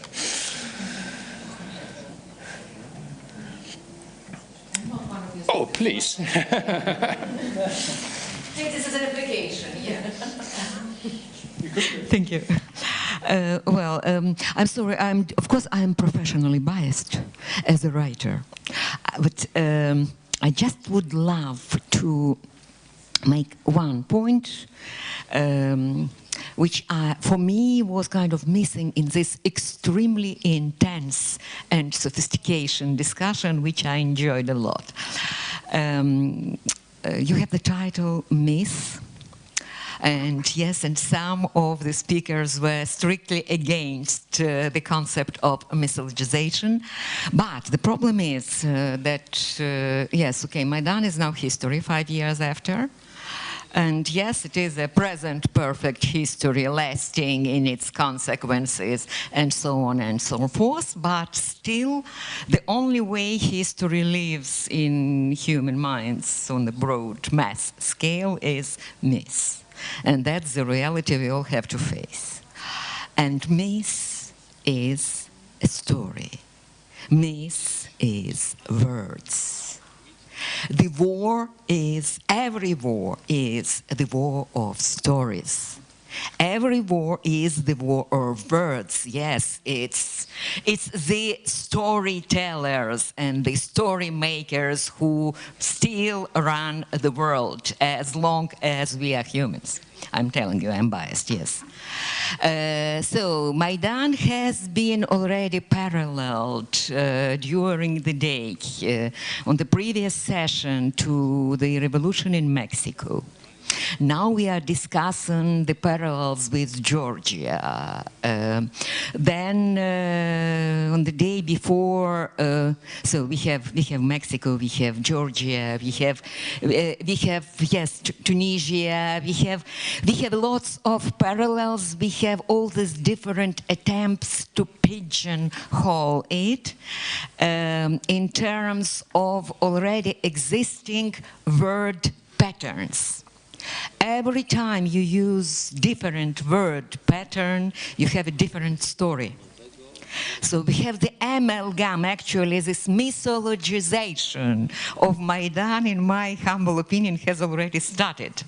Because we now have this amalgam of Maidan stories, and every speaker comes with a story of his or her own.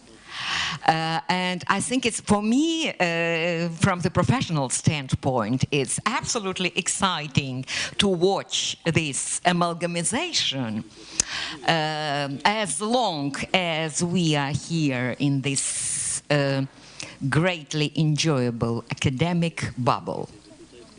But my red line, you know, you guess what I'm going to, what I'm heading to, yes? So my red line lies behind this academic bubble, you know, where we take a mic and appear on the public stage. In media, as public speakers, sharing these stories, and thus in one way or another encouraging mythologization. This way we cease to be objective and we are siding with the storytellers, and I think that's an important point to be made. Thank you. Thank you very much, Roxana, for drawing our attention to the titular question of myth and the vital question of stories. Who tells the story? What sort of a story will it be, and what will it be, its effect? So, last word. James, Andrew, Katarina. I'm going to resist the irresistible. The irresistible is to clarify and prove the wisdom of what I've already said. So I'm not going to do any of that. I'm going to make just 3 summary points on the basis of what has since been said. And beginning with the last point that you made, madam. The first substantive piece I wrote, it was for Chatham House, about the war in Ukraine, was entitled A War of Narratives and Arms. And I think if there is one narrative that Ukraine has to overcome, it is the narrative that Ukraine is a basket case, that it is unable to make the real transition and transformation of the kind that Poland made, that it is actually able, has the capacity and the ingredients to join the EU and be a functioning member, rather than simply talk about the aspirations eloquently and demonstrate a potential. And so this will be of monumental importance. And I've always believed in that possibility, as I think my friends here know. But the possibility is not enough. You have to do something. Now, that leads to a more depressing point, which is this, to come at the international question from another angle. I believe that the leading players in the EU are very comfortable, dangerously comfortable, being in a position where they can say to Ukraine legitimately, you have so much more that you have to do. There are so many issues, fundamental issues you have not yet embraced. You don't show any proper legal culture. You haven't demonstrated this and that, because the unspoken agreement amongst so many of these principal players is that Ukraine must not be allowed to join the EU without the consent of Russia. That what really matters is that Europe normalize, restore good working relations with Russia, and as Emmanuel Macron has said, that we create a new Europe with Russia. And I said some years ago in the context of the war, it's a different context, Europe is unwilling to allow Russia to be defeated in this war without its own consent. And that's where we are, except I think in recent weeks the situation has become far worse. So those are my concluding thoughts. Thank you. Pani Zabushko is right. We live in an age of narrative, for good or ill. But the question is, who writes the narrative? It's not always the writer or the academic. Too few people read my books, certainly. It's not Homer, it's Surkov, you know. It's the political technologist or the political consultant or the scenarist, you know, Porosisky. So that's partly an answer to why the Maidan didn't resonate as a story in the way that it should have, which was really disappointing in Europe. Because it's basically Les Miserables, right, which is a really popular stage show. You know, the people rise up against the corrupt ruler who flees the country. It ought to be understood in those simple terms. Why wasn't it? Well, Russia tried to change the story, or kill the story, destroy the story, change the tracks. We do that too. You know, in Russia it's called Perevorot Strelki, switching the tracks. Sorry for my Russian. In Western political consulting, it's called the dead cat strategy. Right? You throw a dead cat on the table. Right? People are going to pay attention to it and ignore what they were previously talking about. Right? But it was really depressing how many people blindly followed that change of story, particularly on the left. You know, it should have been a natural story to empathise with. You know, popular revolt, corrupt dictator overthrown. So it was particularly depressing to see so many in the European left reading the story wrong. But that is what happens in the age of narrative, and Homer unfortunately made a lot of stuff up too. Just a very final point. Thank you so much for this point. And I think that's almost, we are talking about mythologization, and the Maidan, reference to Maidan is a creative resource for all of us. And almost there is a study in what context it is used. For me, what is fascinating when talking with EU officials, that in every single conversation the Maidan crops up. And they're inspired to work with Ukrainian institutions, with the Ukrainian government, with the Ukrainian elites, because of the Maidan. And this is sort of the personal inspiration to believe to do what they do. But Andrew has mentioned something very important. We are here in a very luxurious bubble, that we know what we can talk about and what we understand. And the axiomatic rejection of the Maidan as a popular sort of revolt, and the CIA agent, the mythologized CIA agent, as the Maidan as a project, American sort of project. And this is the story, especially in academic circles and sort of left-wing circles around Europe. And it's very difficult to argue with this because it's not open to interpretation, to questioning. It's almost sort of axiomatic sort of belief in the CIA agent. In that context, it is so funny too when this news about the Chernobyl series, that Russia has proposed to do the Chernobyl series with a CIA agent lurking around the nuclear power station in 1986. And this is in response, also retrospectively, projecting the Maidan narrative on the end of the USSR. So this is the challenge those working on Ukraine outside Poland and Ukraine confront almost on a daily basis, but it is actually a very right and comfortable challenge to have, because we feel we're on the right side of the argument. And I will stop here. Thank you. Well, thank you very much to our panelists, who have been wonderful, I think. Now, before I say a few words to wind up the conference altogether, I'm delighted that one of our students, Julia, would like to say a few words. Good afternoon. Thank you very much for the discussion. It was indeed very interesting. And my question is the following. In the light of last events, that Ukraine starts a dialogue with Russia, and namely it's willing or thinking about changing format of the negotiations, presence of Russia propaganda in Ukraine, and in particularly lack or even absence of political experience of Mr. Zelensky. A quite pessimistic question.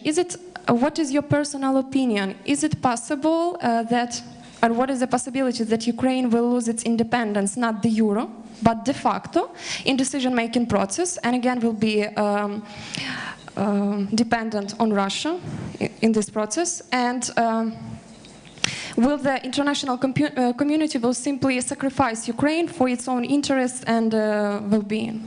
Thank you. Which one of you would like to take? Well, we might all have, I think we probably have a similar view with strongly different nuances. Yes, that possibility is there, but my concern, and I'm sorry if this sounds very cynical, is that there is now an interest in some parts of Europe in implementing a kind of soft euthanasia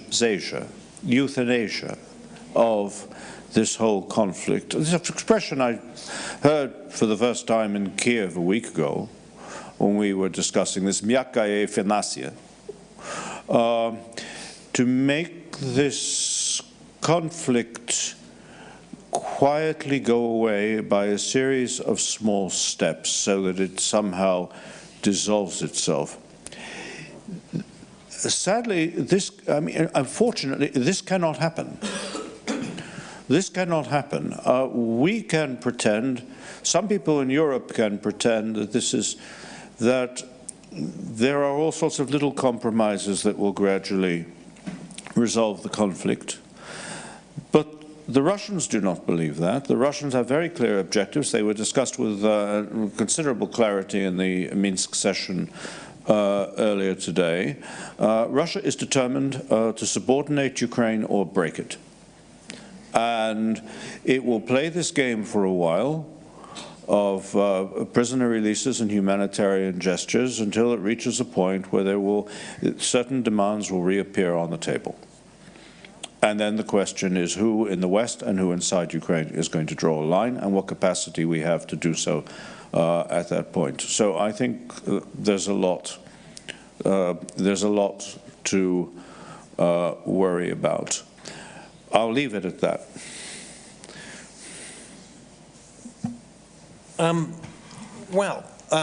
I think we need to upgrade our vocabulary about the inadequacies of the West. Useful idiot states, I don't know, that doesn't ring particularly well. And we heard a lot about that in this morning's session. So the design of the Normandy format was always problematical. Germany is Europe's leading power, sure, but it's not a hard power state. It's certainly not a martial or a military state. So that was always lopsided. Whether Hollande was better than Macron, there was a debate this morning. But there's no debate about the fact that Macron is betting everything on rapprochement with Russia for his own internal reasons. So that doesn't look good. In theory, it ought to make sense to invite in these other two states, the USA and the UK. The USA under Trump, really? I mean, it's very tempting to small states to bet on the upside of such a capricious and personality-driven foreign policy, but you can get really badly burnt at the same time, precisely because you're a small state. And as is pretty clear, all that Trump wants out of Ukraine is dirt on his political opponents. That doesn't bode well. And then lastly, our own country, James, we can only apologise for its... We have taken ourselves out of this game. Yeah, we can only apologise... So we have taken ourselves out of this game, and asking if Andrew has agreed. We can only apologise for committing diplomatic suicide. I'm afraid I'll have to endorse that one as well. Did you want to add anything, Katarina? Right. Okay. In that case, I'd like to ask... One point. My concern is, you see, in 2014, the end of 2014, Angela Merkel said at the G20 summit, we will resist this overturning of international law. We will oppose the re-establishment of spheres of influence in Europe, no matter how inconvenient it is, no matter what needs to be done, no matter how long it takes. She's no longer in a position to make such a statement today, and she's become morally exhausted. The people who Ukraine could rely upon in Europe in 2014 are much weaker now, and my worry is that Volodymyr Zelensky will be persuaded to rely upon people who really do not believe in red lines and are not determined to stand by Ukraine in the way we have in the past. And that's a change, and there's a lot of evidence of it. And the readmission of the Russian delegations into the Parliamentary Assembly of the Council of Europe has signified the start of a process of not just normalization, but capitulation. And that's where we are. My last word. I'd like to ask everyone to join me in thanking our three eminent panelists.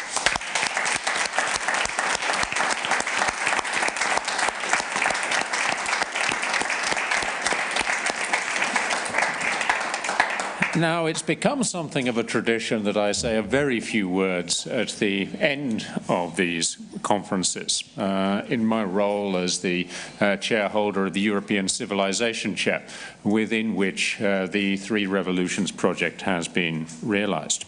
And I have been very encouraged that not only have we had contributions on politics, society, and security of the highest standard, which is what we would expect, but we have expanded our role here to take in religion, culture, and some historical references going back several centuries.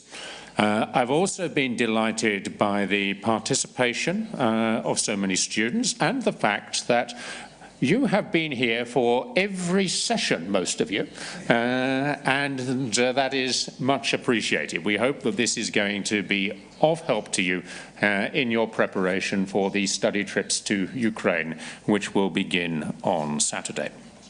So thanks to all our guests and participants for yet again making a Three Revolutions Symposium such a stimulating and enjoyable occasion.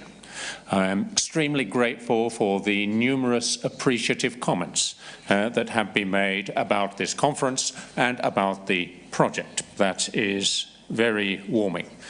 I wish to thank the Vice-Rector, Mrs. Eva Ośniewska-Tamecka, for her unstinting support and prioritization of this project. And I would like to thank His Excellency Andriy Deshchitsa, who has been a superb ambassador of Ukraine here in Poland, for his constant support right from the start. Thanks to all the experts who have advised us, and many of whom are present here. I'd like to particularly thank Ivona and Adam Reichhardt and Katarina Przyczepa, who have contributed massively both in organizational and in intellectual terms. Now, this is an enormous event to organize. It's a logistical feat. And a number of people have worked extremely hard to make it happen. There has been the technical team under Robert Szczekutek. There has been Mrs. Stanisława Głowacka, who has provided us with the catering together with her team. And there are two more people who have, in terms of organization and logistics, made it happen. And they are Mariusz Marszałkowski and Anna Banach. So a very big thank you to you. Now, that leaves the heads of this project. Professor Georges Mink, a renowned sociologist, political scientist, and contemporary historian. who, among many other important contributions, has focused us on methodological rigor. So, un grand merci, Georges. And we...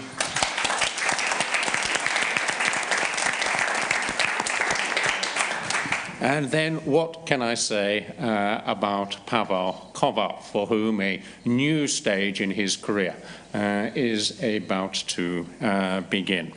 You have been the spiritus movens of 3R, and to you we all owe a great debt of gratitude.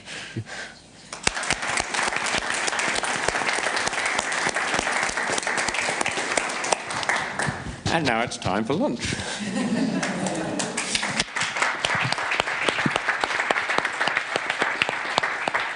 Yeah, just for the sake of having the last word, the lunch is going to be in Paderewski Hall. Yeah, you're welcome.